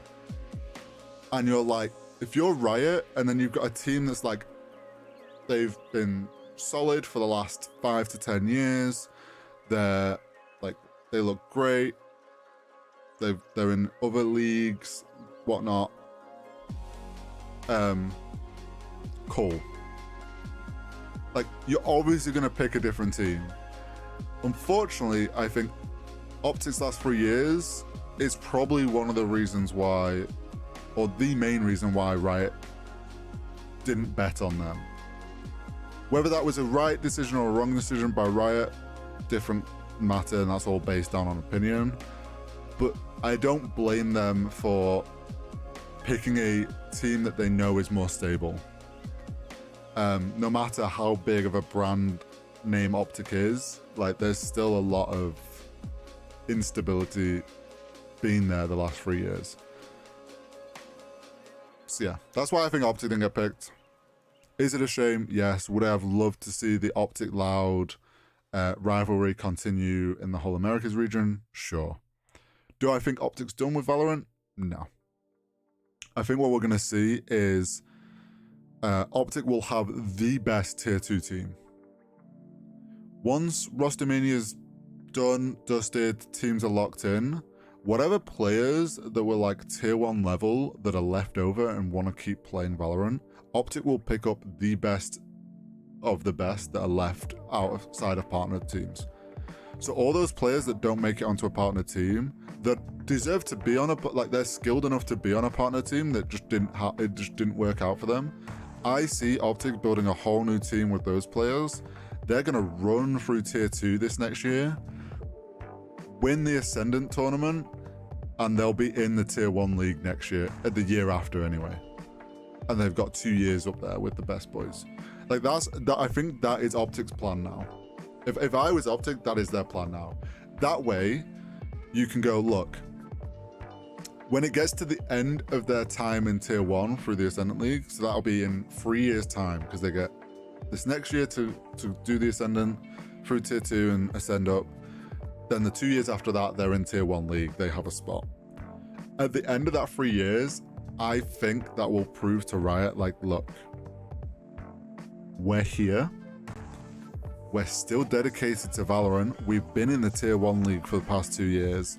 Like, look at us. Because I genuinely, everyone's like, oh, this is it now. It's locked off. Like, all these big teams haven't got into the tier 1. You need to understand, this is just the start. Like, Riot, this whole Ascendant system isn't just like to give orgs a taste of tier 1.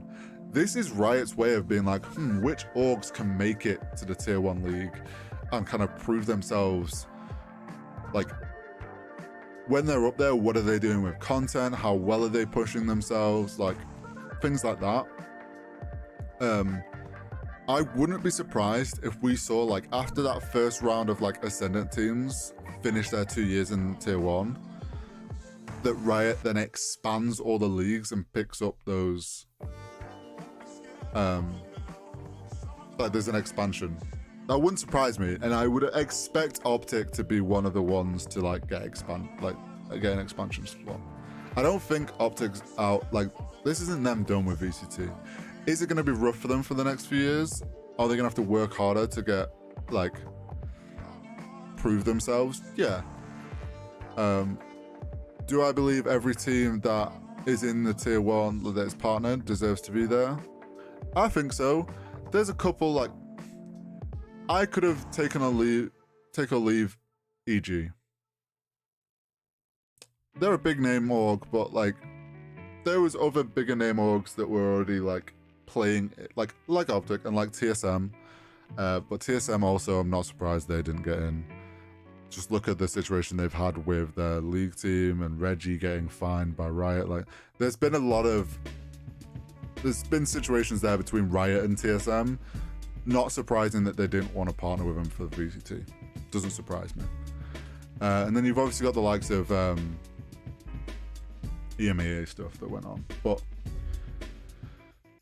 today marks the day 1 of teams can start signing players, which is what I was going to talk about. I touched on Optic, but I don't think Optic's done. I think Optic will be back. In regards to the Optic team, I saw on Twitter, or was it no? So I saw on TikTok a clip from Ye's stream of him talking about the fact that he got offered. He had an offer of $1 million a year, which is just a fucking wild number. And he didn't say which team. He just said it was an APAC team. He said that was the craziest offer he got, but he didn't think he would be taking it. I imagine it was just for him, and it was being an APAC team, which would mean he'd have to move to the Pacific region, which I think is being held in South Korea. So he'd have to move to South Korea. And considering a team can only have 1 import player, he would then be on a team with 4 Pacific players, which, don't get me wrong, like, it's fine, but that does introduce, like, a language barrier issue.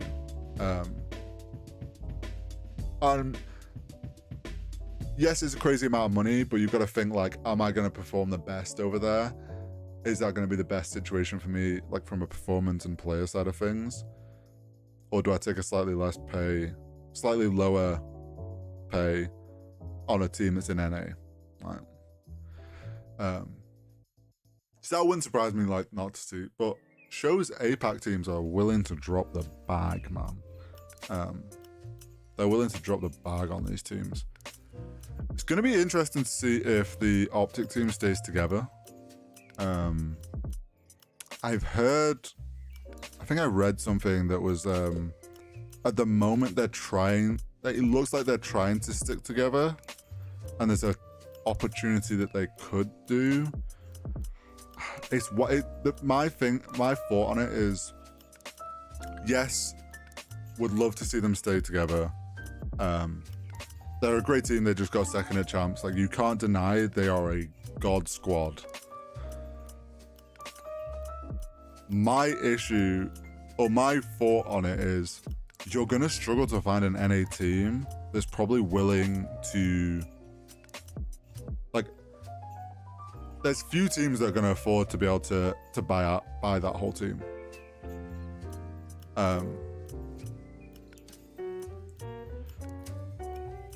Like, there's gonna be, I do believe Optic will make if there's an opportunity for the team to stick together, they will give the best deal possible that they can, because Hex is like that. Hex will see the value in allowing those boys to stick together. He'll want what's best for the players.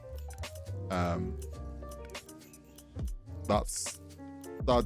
don't deny that. I think Hex will do everything he can to get the players what's best for them. And if they want to stick together, he'll do his best to make it so they can stick together. But trying to find an org that's willing to buy all of those players, let's be real, those players are going to want the bag because they've just got second at champs.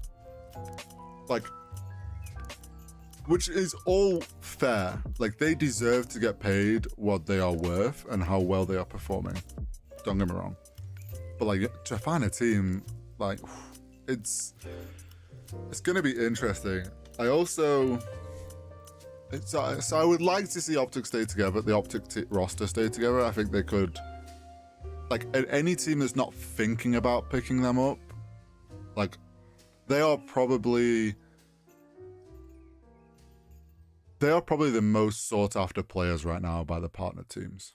Because if you're a partner team and you don't think about trying to pick up the team that just came second at champs, you're doing something wrong. Like, if you're not even considering it, you're doing something wrong.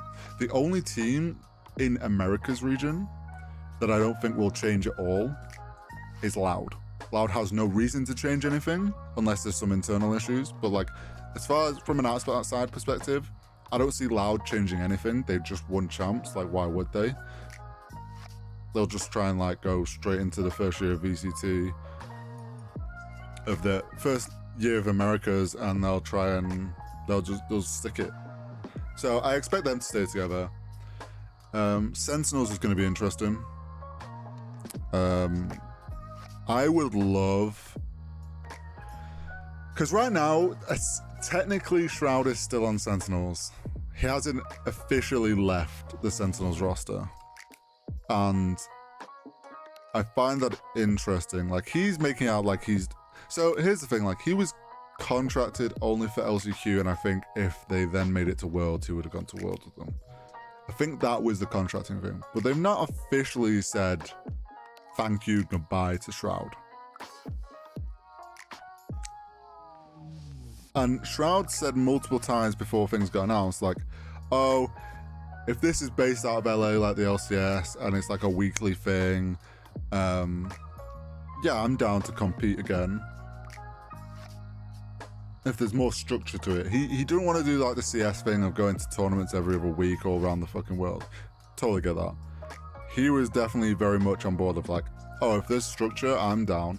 So I 100% believe his name is in Sentinel's hat, plus his management will have been like, Shroud's interested, offer me something, sort of thing. Like, he's going to be open to hearing whatever, I think. And I would love Sentinels have struggled. I think Sentinels need to rebuild. In my opinion.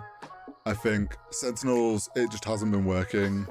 They need to rebuild, and this is like the perfect time to rebuild.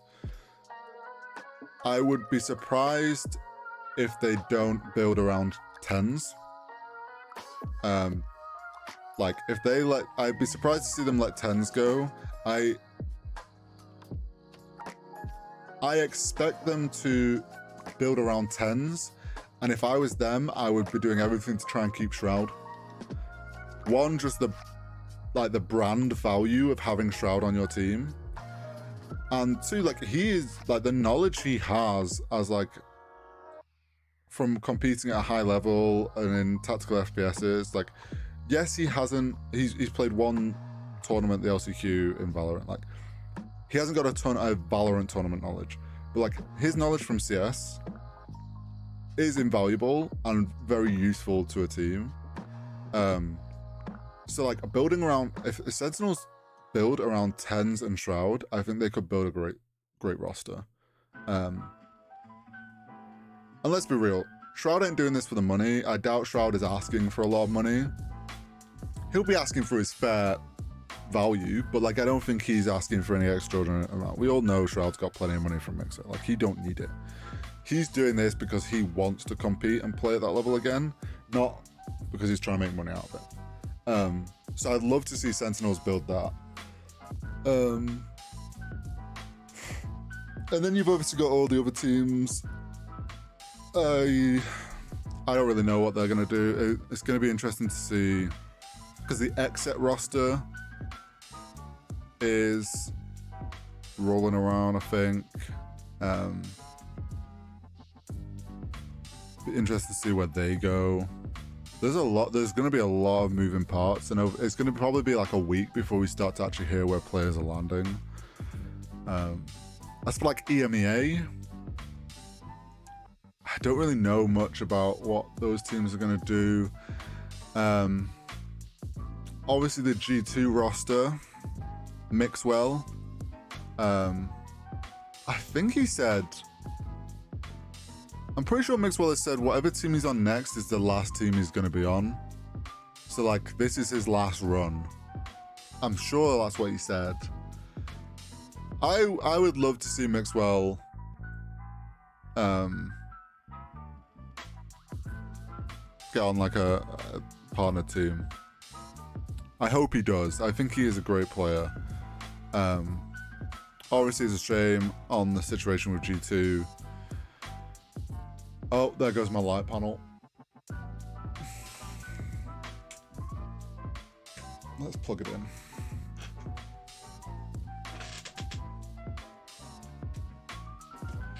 I'm not going to get into the whole morality of the G2 situation. Do I believe what Kolos did and who he associated with was wrong? Yes. Should he have doubled down? No, certainly not. I think that was a big mistake from him. Do I think he should be, like, people should forget about all the good that he's done for G2 and what he's brought to esports? No, I think he like, the things he's brought and how he's built up G2 has been incredible, and that shouldn't be forgotten. Did he make a mistake though? Yes.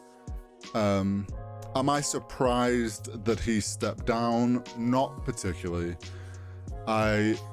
Unfortunately for the situation, the way he handled the situation probably led into this, but essentially costing your org a spot in the league to be in for the next year because of a decision you made has costed all the hard work the esports department did, and I'm sure he knows this, and probably one of the reasons why he decided to step down, or like he accepted the fact that he needed to step down. It's like him, like whatever investors, that's a big like thing that G2 has lost out on. And apparently there was an emergency meeting for it or whatnot, and like you can't blame Riot for that decision from what they saw and how the situation was handled. Like, why would Riot risk the public image of that situation by signing them as a partner team when they could pick up a team that isn't dealing with that in that moment? Like, it's just not worth the risk from like a brand and PR perspective, which is a shame. And I feel for all the staff on G2 that put in loads of work probably towards that, and unfortunately it got taken from them. Is what it is, unfortunately. Maybe we'll see G2 stick around in VCT tier 2, and hopefully they do, and hopefully they kind of don't give up on it, and Riot then sees the situation in a few years and they get a chance later on. But EMEA is going to be interesting. The whole thing of like having to have one sub and can only have one import, also very interesting. Very much on board with that. I think I can't remember if League can do that. I feel like League slowly reduced their import restraints. But like League has always tried to keep it so the regions were represented properly, and I think that is the right way to do it. If you're going to do region-based leagues, you want them to be represented by the players from those regions so that the fans feel like they're being represented by their teams, like their local teams. Because if I am in NA and there's a America's team that's just all like British, Spanish, French people, you're just going to be like, this isn't an America's team. This is an EMEA team that's just in Americas. So I'm all on board with the whole only one import, one sub. I think that's cool. I think that's a good idea. Having one sub as well means like more players get an opportunity to be on a partner team.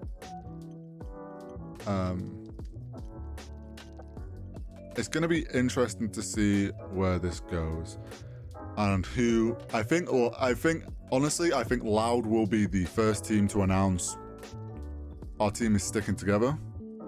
Like their announcement's just going to be we're ready for the next year, because nothing's changing. Everyone else could be a week or so before we hear on rosters. Welcome back. Yeah, VCT is looking spicy. I think everyone's going to be focused on where Optic's going to land, that roster. Obviously, FPX didn't make it, so that squad's going to end up possibly split up. Some great players on FPX.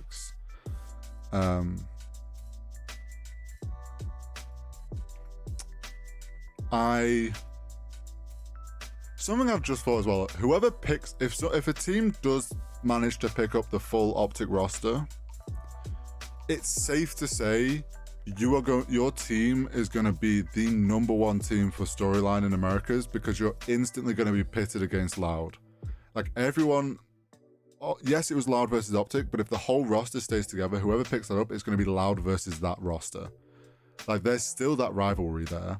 They've literally the same roster. Like if the roster stays together, those rosters lost against each other in champs. So whoever picks them up, best fucking lean into that rivalry and run with it, because you are being given like a golden ticket for storylines. One of the reasons why I would love to see them stay together, I still do think there's a chance that they get broken up. Whether it's like 2 go to one team and 3 to another or something like that. I do think we'll struggle to keep them all together.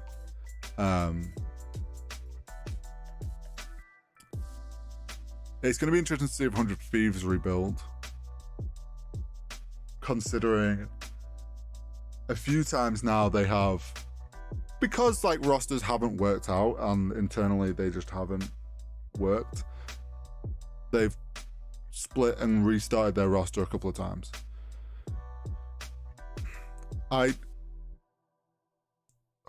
It's hard for me to make a judgment on 100 Thieves, because yes, they've been doing that in Valorant. But in the league side of things, they're the only team that has stuck together through like 3 splits now.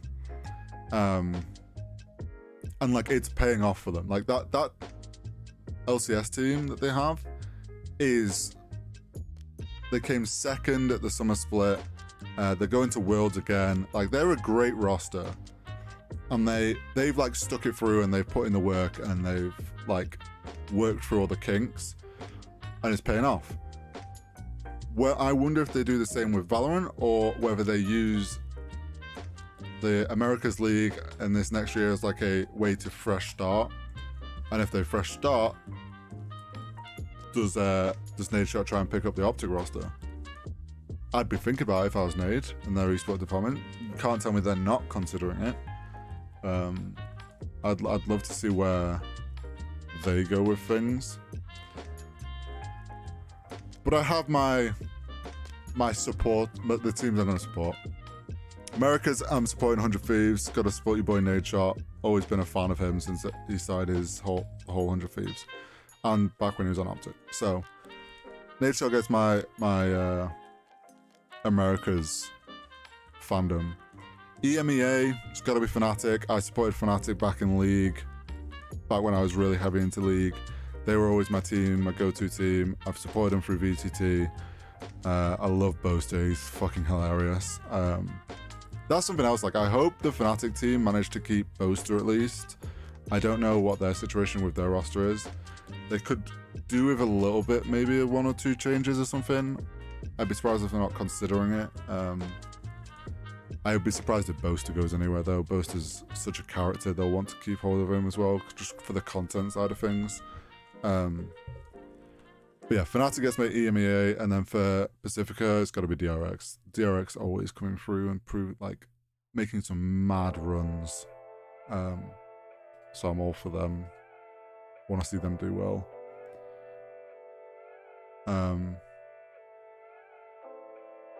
But yeah, that's VCT. It's going to be interesting to see if we get anything in the next couple of days, or if we have to wait like a week before we start hearing anything on rosters. We shall be keeping our eyes peeled. How long have we been live?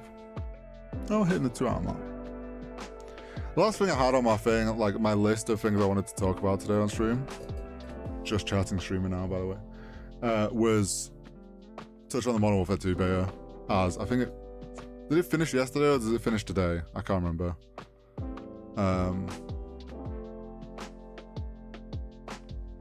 It's still live. Play it, still live, gameplay. I can't play on stream, my PC will die. You're not getting gameplay. I'm gonna be honest, I've kind of had enough of it. So this is the thing, right? It's a difficult one for me. I have enjoyed this beta the most since like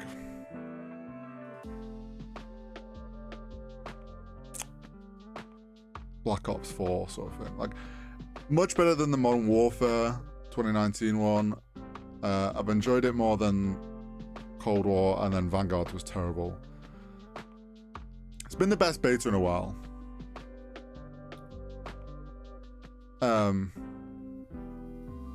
I'll tell you, this game is only going to be fun.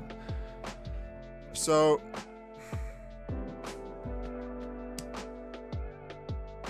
my personal issue with CODs, and it always has been, is I struggle to play pubs anymore. If I don't have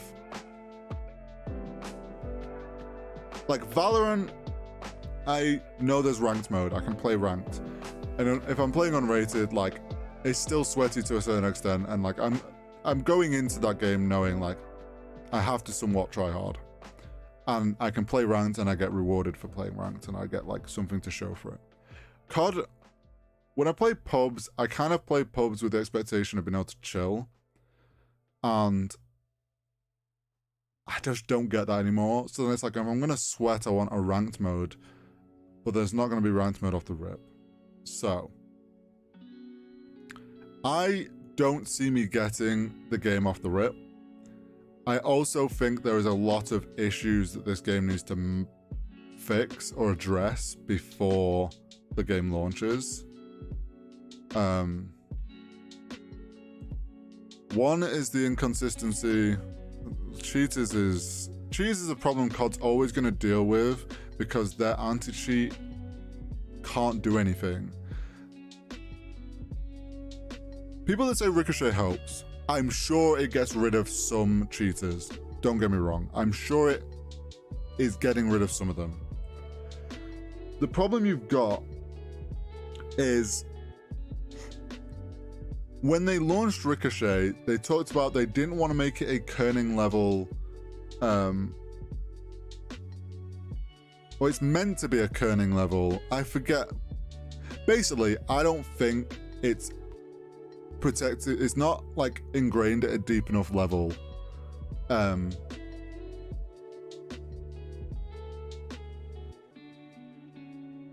Like,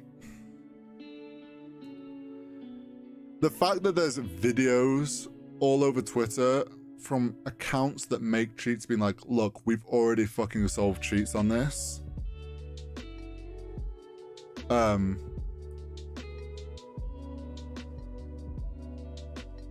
Like, proves that Ricochet doesn't work. If people are able to break it that quickly, like, people should not be able to break your anti-cheat in the beta within like a few days of having access to a game. Like, you need to make it so it's fucking harder for them to break it. Like, come on, Infinity Ward and Activision, like, get your shit together. And like, realize the issue with it being all over social media and like these accounts being allowed to be boast and be like, look, our cheats are already ready. They're going to be good to go on launch. Like, realize how stupid that makes you look as a game studio. But besides cheaters, there's a lot of gameplay issues that I actually have with this game. It is, don't get me wrong, it's not as bad as past CODs, but it is far from perfect. Some things are going to be able to address, some I don't think they will address. One is the time to kill. Everyone's like, oh my god, the time to kill is so quick. Oh, it's like instant, blah, blah, blah. Agreed. But it is also inconsistent as hell. Like, there is so many times that I go from two bulleting someone to then having to put in half a mag and they're not dead. And this isn't like, there's going to be people that are like, oh, just aim better. Nah, no. When I'm getting hit markers for half a magazine and someone's not dead, there is something wrong with the time to kill. Now, I'm pretty certain this is down to the headshot multiplier. If you headshot someone, you pretty much insta-kill them. If you don't, then it takes a fucking lot. This is an issue because then it feels super inconsistent. And I get like it's just hit headshots then and it's like you're fine. In a game like COD, it's not that simple. You need that to be more consistent. So either they need to dial down the headshot multiplier or they need to like reduce like how many body shots it takes to like close that gap.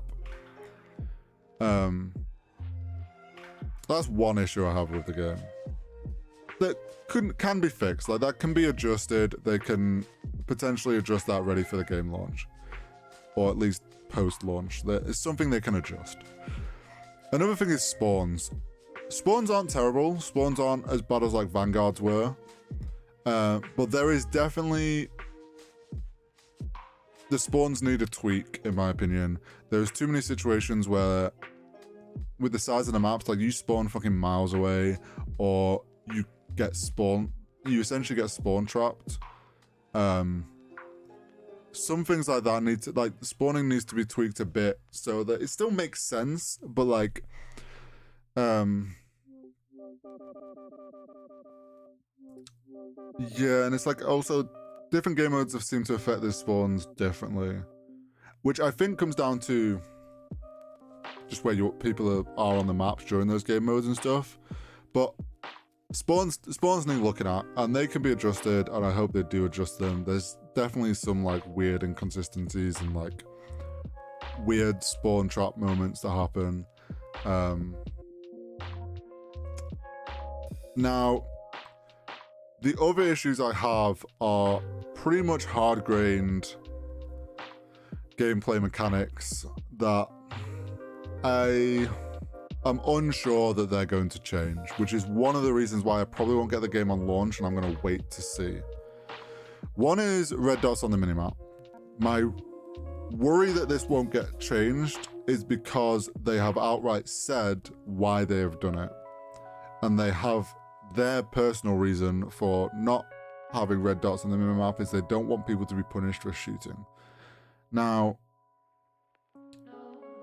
I get that. I do. But this is an arena shooter. As soon as you start going down the precedent of you don't want players to be punished for shooting, that also then leads into the loud footsteps. So you now don't want players to be, you're now punishing players for running around. So what you're unintentionally doing is you're promoting players to camp and hide in corners, and there's people that argue, oh no, they're making COD like you actually have to play with a brain and be more thoughtful about where you move and how you push and stuff. And it's like, I get that. I do. I get that argument that you're like, they're just promoting like a better way of playing a shooter and how you should kind of approach a shooter. And it's like, sure, if this was Valorant. But this isn't. This is COD that has been out for several years now and has a very distinct playstyle, which is everyone sprints the fuck around and just, it's like, it's an arena shooter. People run, people move fast, people sprint around, they shoot. There's none of this camping. It's all fast paced. It's all fast paced, and the reward is from getting kill streaks and managing to stay alive long and get multiple kills when people are sprinting around all over the place and shooting. Like that is how COD has always been played. And the issue you have is you're trying to pull people, you're trying to change how your game is played to something new when it's been played a certain way for several years now. And that's so jarring as a player. So for someone like me who has played since COD 4, and all I know is being able to put on like Dead Silent, SMG, there's red dots on the minimap, I sprint around, and like I have a fun time in pubs. Like I can let the whole skill-based matchmaking slide. Like sure, I get why you do that and why you don't want new players to get shit on. Sure, whatever. But this whole like mechanics change of essentially promoting players to hide in corners and just sit and camp and like hold very tight angles is really jarring for a COD player that has played for several years, because you're completely changing how a game they think they know how it plays into a new like play style. And the reason people are so annoyed by that I think a lot of these players that like these changes are finding it hard to understand. Like, oh, people just shit on COD all the time. It's just like, oh, they're just making it how it should be played. It's like, no, you need to understand. If you're a player who has played COD for several years, you are its core fan base. Like, you are a hardcore fan of COD. Like, it feels like COD is just... It feels like the developers aren't listening to what the community wants or is used to. Like, it's like they've taken the game that the fans know and love, and you've known and loved, and then they've just gone, yeah, no, we're making a different style of it. Like, the game is completely different now. And you're like, well, this isn't, like, what?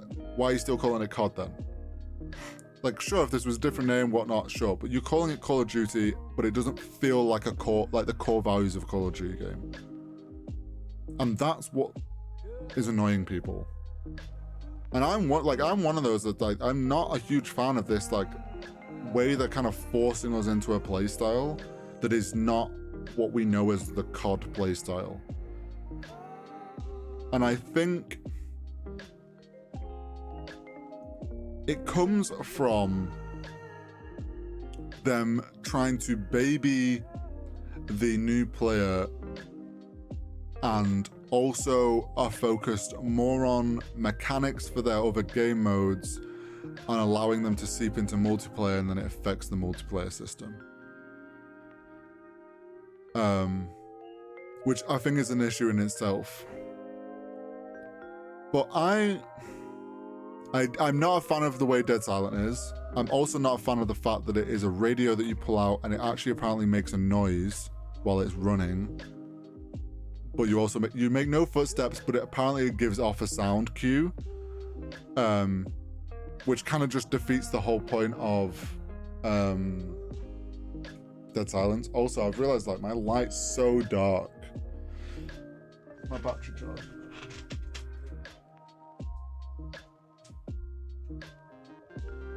Okay, it's got a bit of charge. We'll put it back in.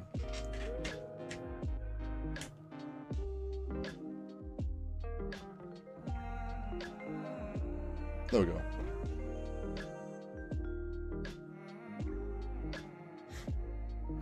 Yeah, exactly. Like, feel free to give a sound cue when it gets popped. I don't mind that. But it's just like the community for the past 4 years has been like, why are we taking Dead Silence off from perks? And here's the thing, like their perk system, this game, I don't hate it. I don't hate this idea that like you earn the top, like the higher tier perks, like Ghost and stuff like that. Like I'm not against that whole like you earn perks throughout a game.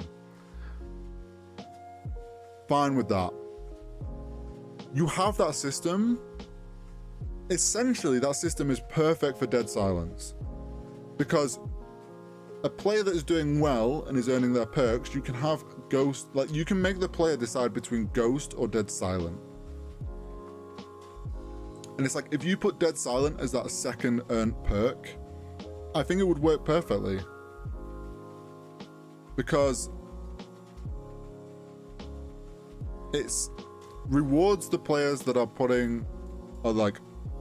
doing well in the game, so they're earning it. It's not just given to everyone off the rip. You have to like actually be doing well and earn it. And then it's like there's this sacrifice of like you don't take Ghost, you take Dead Silent. Like it frees it away from this whole like.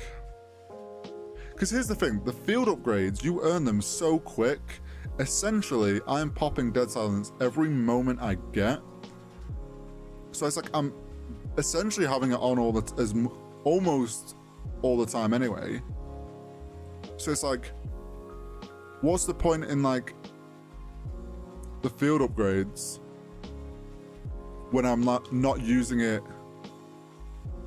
Like, surely the idea of the field upgrades is you use those in a tactical way. Like if it's a trophy system, you're going to use it in a spot, like on a site or something. Like you're going to be thoughtful about how you use it.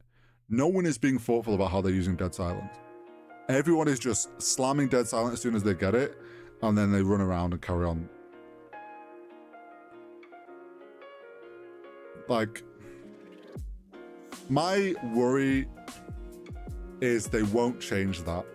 But I hope that they do listen to the community and they go, okay, we're taking Dead Silent away from being a field upgrade and we're going to make it a tier 2 perk that you have to earn. I would love if they did that, but I don't think they will.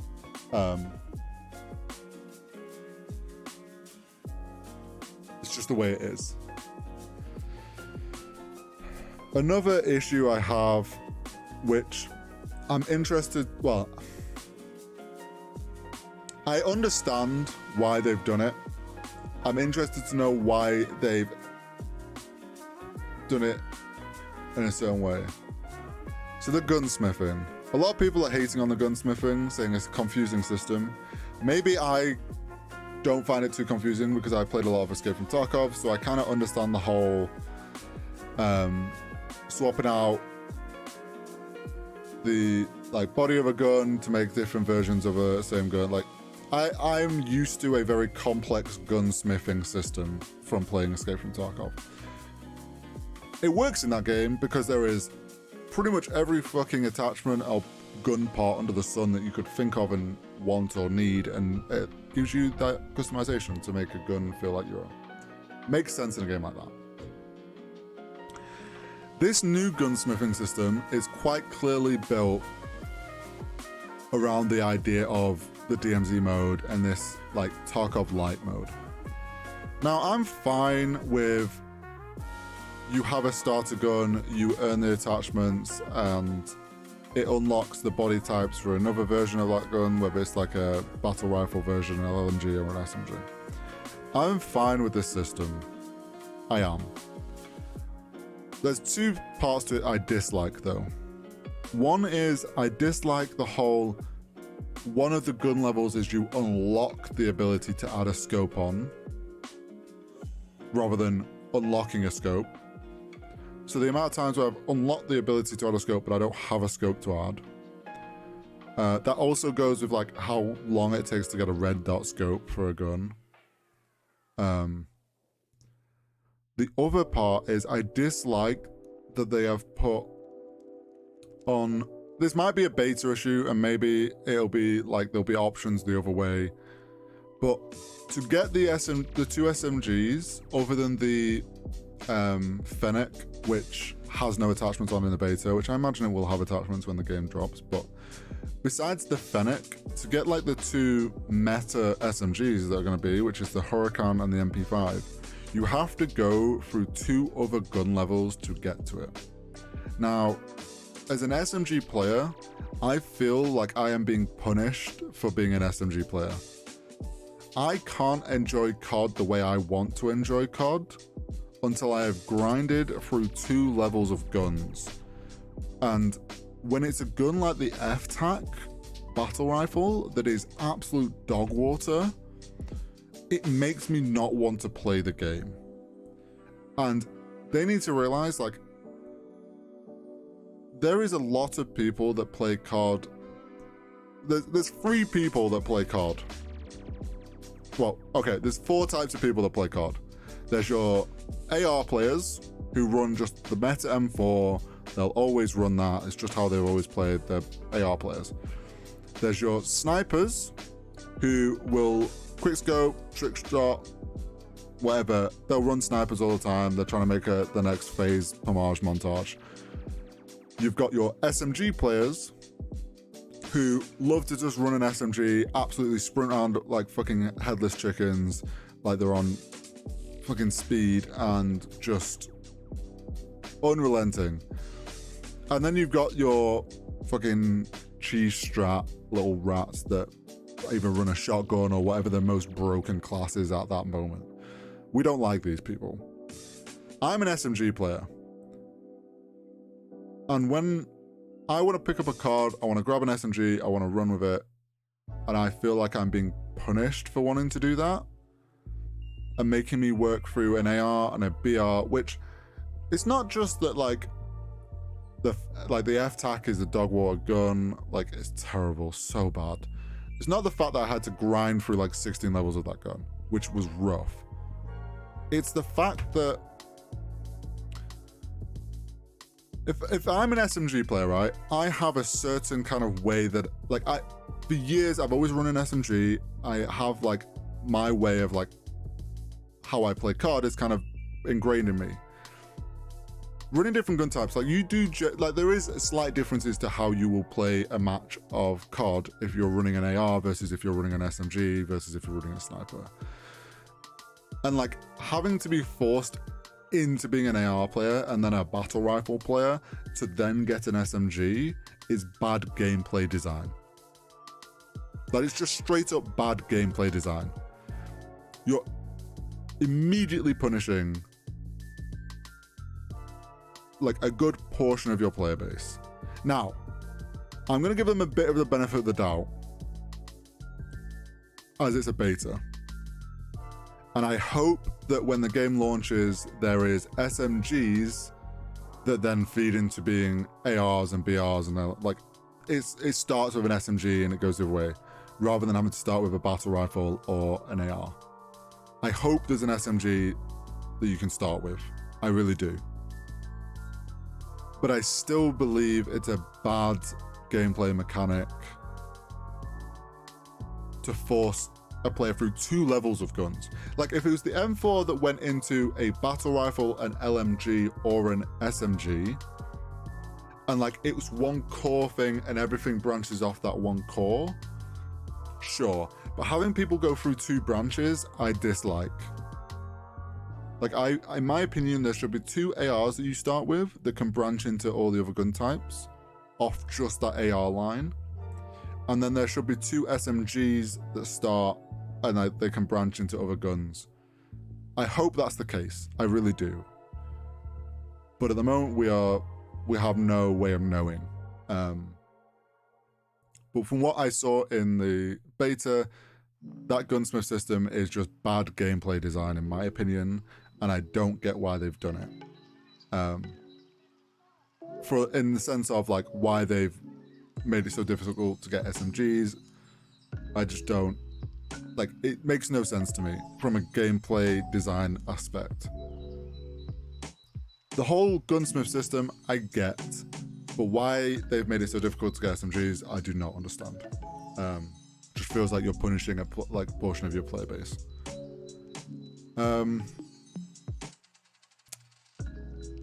And then there's the whole red dots on the minimap. I think they can fix that. They can turn them on and off. Like, we know they can. I hope that they do turn it on. And then there's the ranked mode. I hope they add a ranked mode pretty early. I know they're not launching with one. It's a 2-year game. There has to be a ranked mode. And the rank has to mean something. We can't have any of this like Cold War ladder bullshit. It's just pointless. Like, give us a rank system like Valorant, but in COD. Like, give us hard ranks that we earn RR per game, and we can rank up and down from wins and losses, and there's a leaderboard, and we can see who the top 100 are. Like, give us a solid ranked system, because then more people are going to pay more attention to ranked, which then means more people pay attention to pro players and how they play and the top level players, and then they're going to pay attention to the CDL, which then brings them money. Like, it's an ecosystem that they need to build, and they're just not building it. But yeah, that's my little rant about MW2. I think overall the beta has been fun. It's been the most fun I've had in a while on COD, but there's still a lot of issues that it has, and because of those issues, it's probably why I won't buy it off the rip. And I'm gonna wait. At least wait till there's a ranked mode, so I feel like there's point in me playing the game. But I do also then worry for the fact that ranked play usually has limited guns, but then it introduces, like, all the battle pass guns are broken usually, and like, there's all that shit. So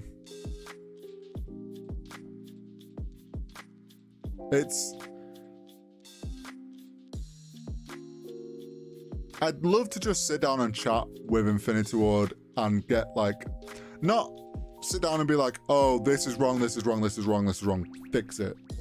I want to sit down and chat with them and be like, okay, I want to understand, like, why you have done this. Like, why do you feel SMGs should be, like, 2 tiers down?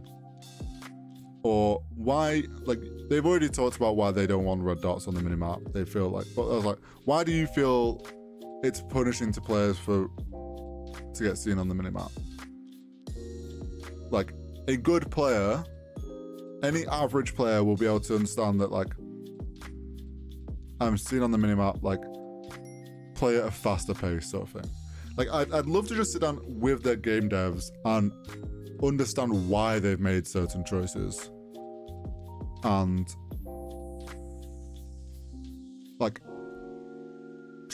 at least try and understand where they're coming from with these game design choices, and then offer, like, a point of view that way. Which I think if any pros or content creators have been contacted by them for feedback, don't just give them a list of, oh, fix this, this, this, this, and this, because they don't give a shit, like, if you think something needs fixing. you want to, like, if you're a content creator or a pro and you're getting asked for feedback on this Modern Warfare 2 beta, from someone who understands, like, I have, like, my degree is in game art, but at the same uni, and I have friends who did a game design degree alongside. Like, our classes mixed. Like, I understand the game design process and what goes into designing, like, game mechanics and whatnot. I get that process. We did classes on it. From someone who understands that, if I was a developer, I would care more if you were like, if you asked why certain things are and like why, and then give your opinion on why you feel a mechanic is bad, rather than just being like, fix this. I would much rather someone came to me and was like, I want to know why you put SMGs 2 tiers down, because as an SMG player who has always run SMGs on COD, like, I feel I'm being punished to play the game by going through 2 tiers of guns that I don't want to use and I don't get any enjoyment out of using. But I want to understand, like, why you think the SMG is 2 tiers down. That creates a better discussion for change and improvement. And do I think Infinity Ward needs to make more effort in that part of having those discussions? Yes. And COD in general, like, I do believe the devs could do a better job at sitting down and discussing things and being more transparent with changes. But also content creators and people on Twitter that are just like, this is shit, fix this is broken, why are we changing this, and just shout at them to fix stuff. You're not helping the situation, you're not going to get anything changed. Like, if I'm a dev and someone just came along and was like, fix this long list of everything, I'm just going to be like, I'm just going to blank you. Like, you're coming at me with a list of things to fix and no reason why. Just my opinion on it. I will say, one thing I really hope Infinity Ward and just COD in general, Activision or whatever, would improve on, and I think this is because we've been spoiled by Riot, and honestly we've been spoiled by Epic, and it's spoiled, but it's now become what I class as the norm when there's a game update. Is I want a comprehensive list of patch notes. They tweeted, what was it, Infinity Ward tweeted out, I think it was yesterday, we've adjusted the rate at which perks are earned. Cool. So I go to the patch notes thinking there's going to be details on like how that's been adjusted, so I can understand what has changed, so I know what to look for and see if I feel the change has addressed the situation. No, there's no patch notes.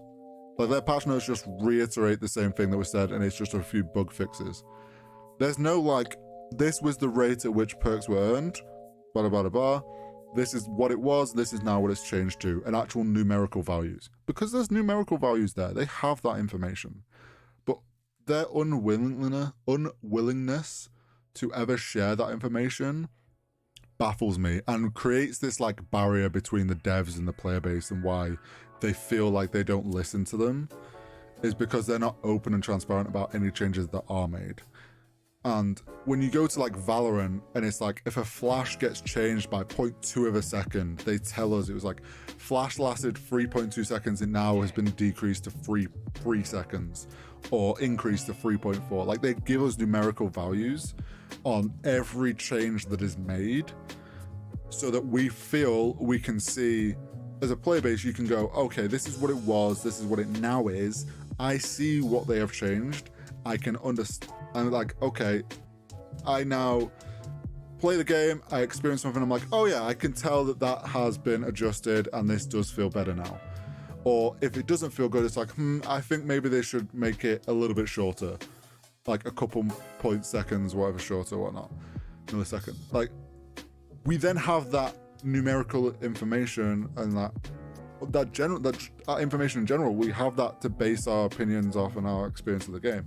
Infinity Ward and COD never do that, and it always baffles me because it just creates this like barrier of, we don't trust you with any information, trust us, we're fixing the game, but then the game still feels weird and we don't like it, but we don't know what's been adjusted. We don't know what needs to be, like, we can't figure, like, as players, we can't figure out what needs to be adjusted. So we can't give good feedback other than fix.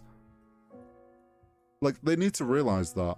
Like, if they gave us more information on the changes they make each patch, we'd be able to give better feedback on what we feel needs changing. And yes, there's going to be people that just say, fix this, fix that, this is shit, this didn't work, blah, blah, blah, and don't pay attention to that stuff. But you're going to get better quality feedback if you give us more information to work with. And maybe I'm on my own with that, but when you've had like epic games with Fortnite used to do it, you've had it with League, you get it with Valorant, you get it with TFT. Riot's great at giving that information. They understand the value of that information. I would just love to see other game developers like Infinity Ward and Treyarch and the COD ones, like, to also take a similar approach to their patch notes. Ain't nobody gonna, like, it doesn't aid any. I just don't understand why they don't give that information. I don't see where they see there's a negative. And I feel like they just think, oh, well, it's not important for the play, like their general player base doesn't care about that. But I think the general player base does actually care about that information. Or maybe I'm on my own. Let me know. If you're watching this as a VOD, let me know in the comments. If you would prefer Infinity Ward to give more in-depth patch notes. But yeah, I've rambled now for like 2.5 hours. This has turned into a long stream. I have ranted a little bit about different things, but you know what? I'm going to try and maybe chop up this VOD into some shorts and videos. I want to try and get back into doing content. I really do. It's just tough for me because I seem to have so much going on all the time. Like, to get my brain in content mode, sometimes I'm just like, I'm not interested in streaming games, I just want to play games. I've always kind of said this since this last time I got back into streaming this year, is like, I was never going to set like, oh, I'm going to do this many streams a week. It's kind of going to be, if I feel like streaming, I'll stream. If I make content, I make content. Content isn't like a number one, my personal content isn't a number one focus for me. I have cutting combos and I have my job at KCP. They are my main focuses. Personal content comes second to those, and when I want to do a stream, I'll do a stream, and when I make some content, I'll make some content. But I do think I might try and do more of these style of streams. Even if it's like one a week and I just do it on a Monday. OnlyFans when, not happening. Your boy is going to the barbers though tomorrow, so finally get my beard retamed. I really need to just buy a cable for that light panel, so I don't have to worry about the battery. I don't know why I haven't already.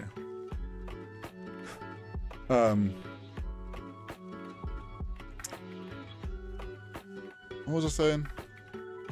Content. So yeah, I don't know when my next stream will be. Maybe I'll do one next Monday.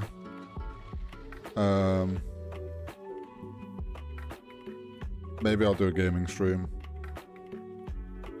Not 100% sure.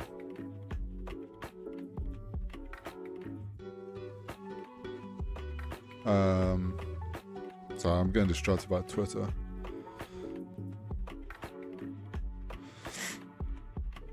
Oh!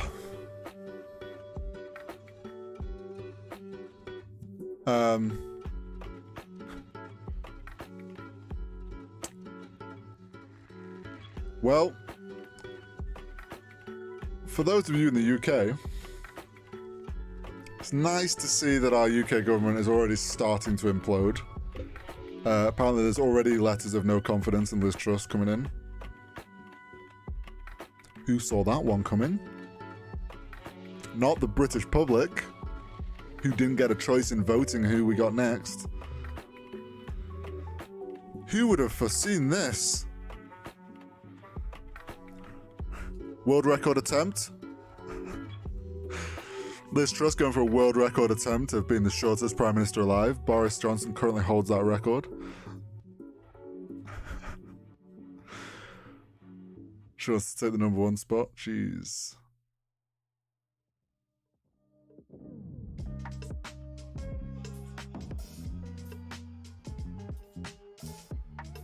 Oh. Fucking. What a mess.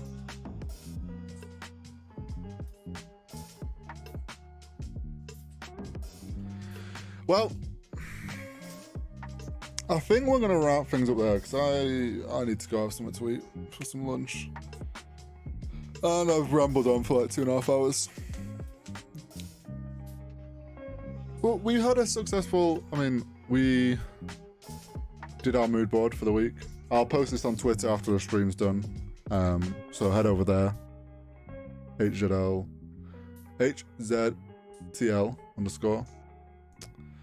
_ on Twitter. So head over there, give it a like. Let me know you from the stream. Or the VOD. It'll probably be my pinned tweet for the week. And then we discussed like YouTube versus Twitch, VCT, Rostermania that's going on, Modern Warfare 2 beta. I think my plan is I'd like to do these every Monday. One, it makes sure that I get the Monday mood board done, and two, it's a fun like way to kind of just do a bit of just chatting. I do want to lean more into like the more casual streams. Maybe bringing in like photography streams whenever I do some photography stuff again, and I don't always bring them back, and potentially some design streams here and there. I want these Monday ones to kind of be open to whatever, just chatting sort of stuff.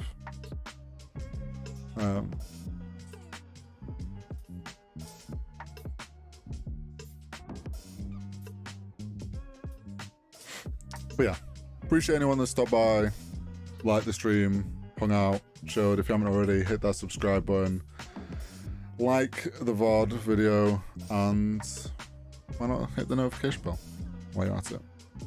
I always forget I have that button to just hit it. Yeah, appreciate anyone that stopped by, chilled, hung out. Hope you had fun. Hope you enjoyed listening to me ramble on this Monday morning, afternoon. And I hope you have a good rest of your day, rest of your week. And see you on the next stream.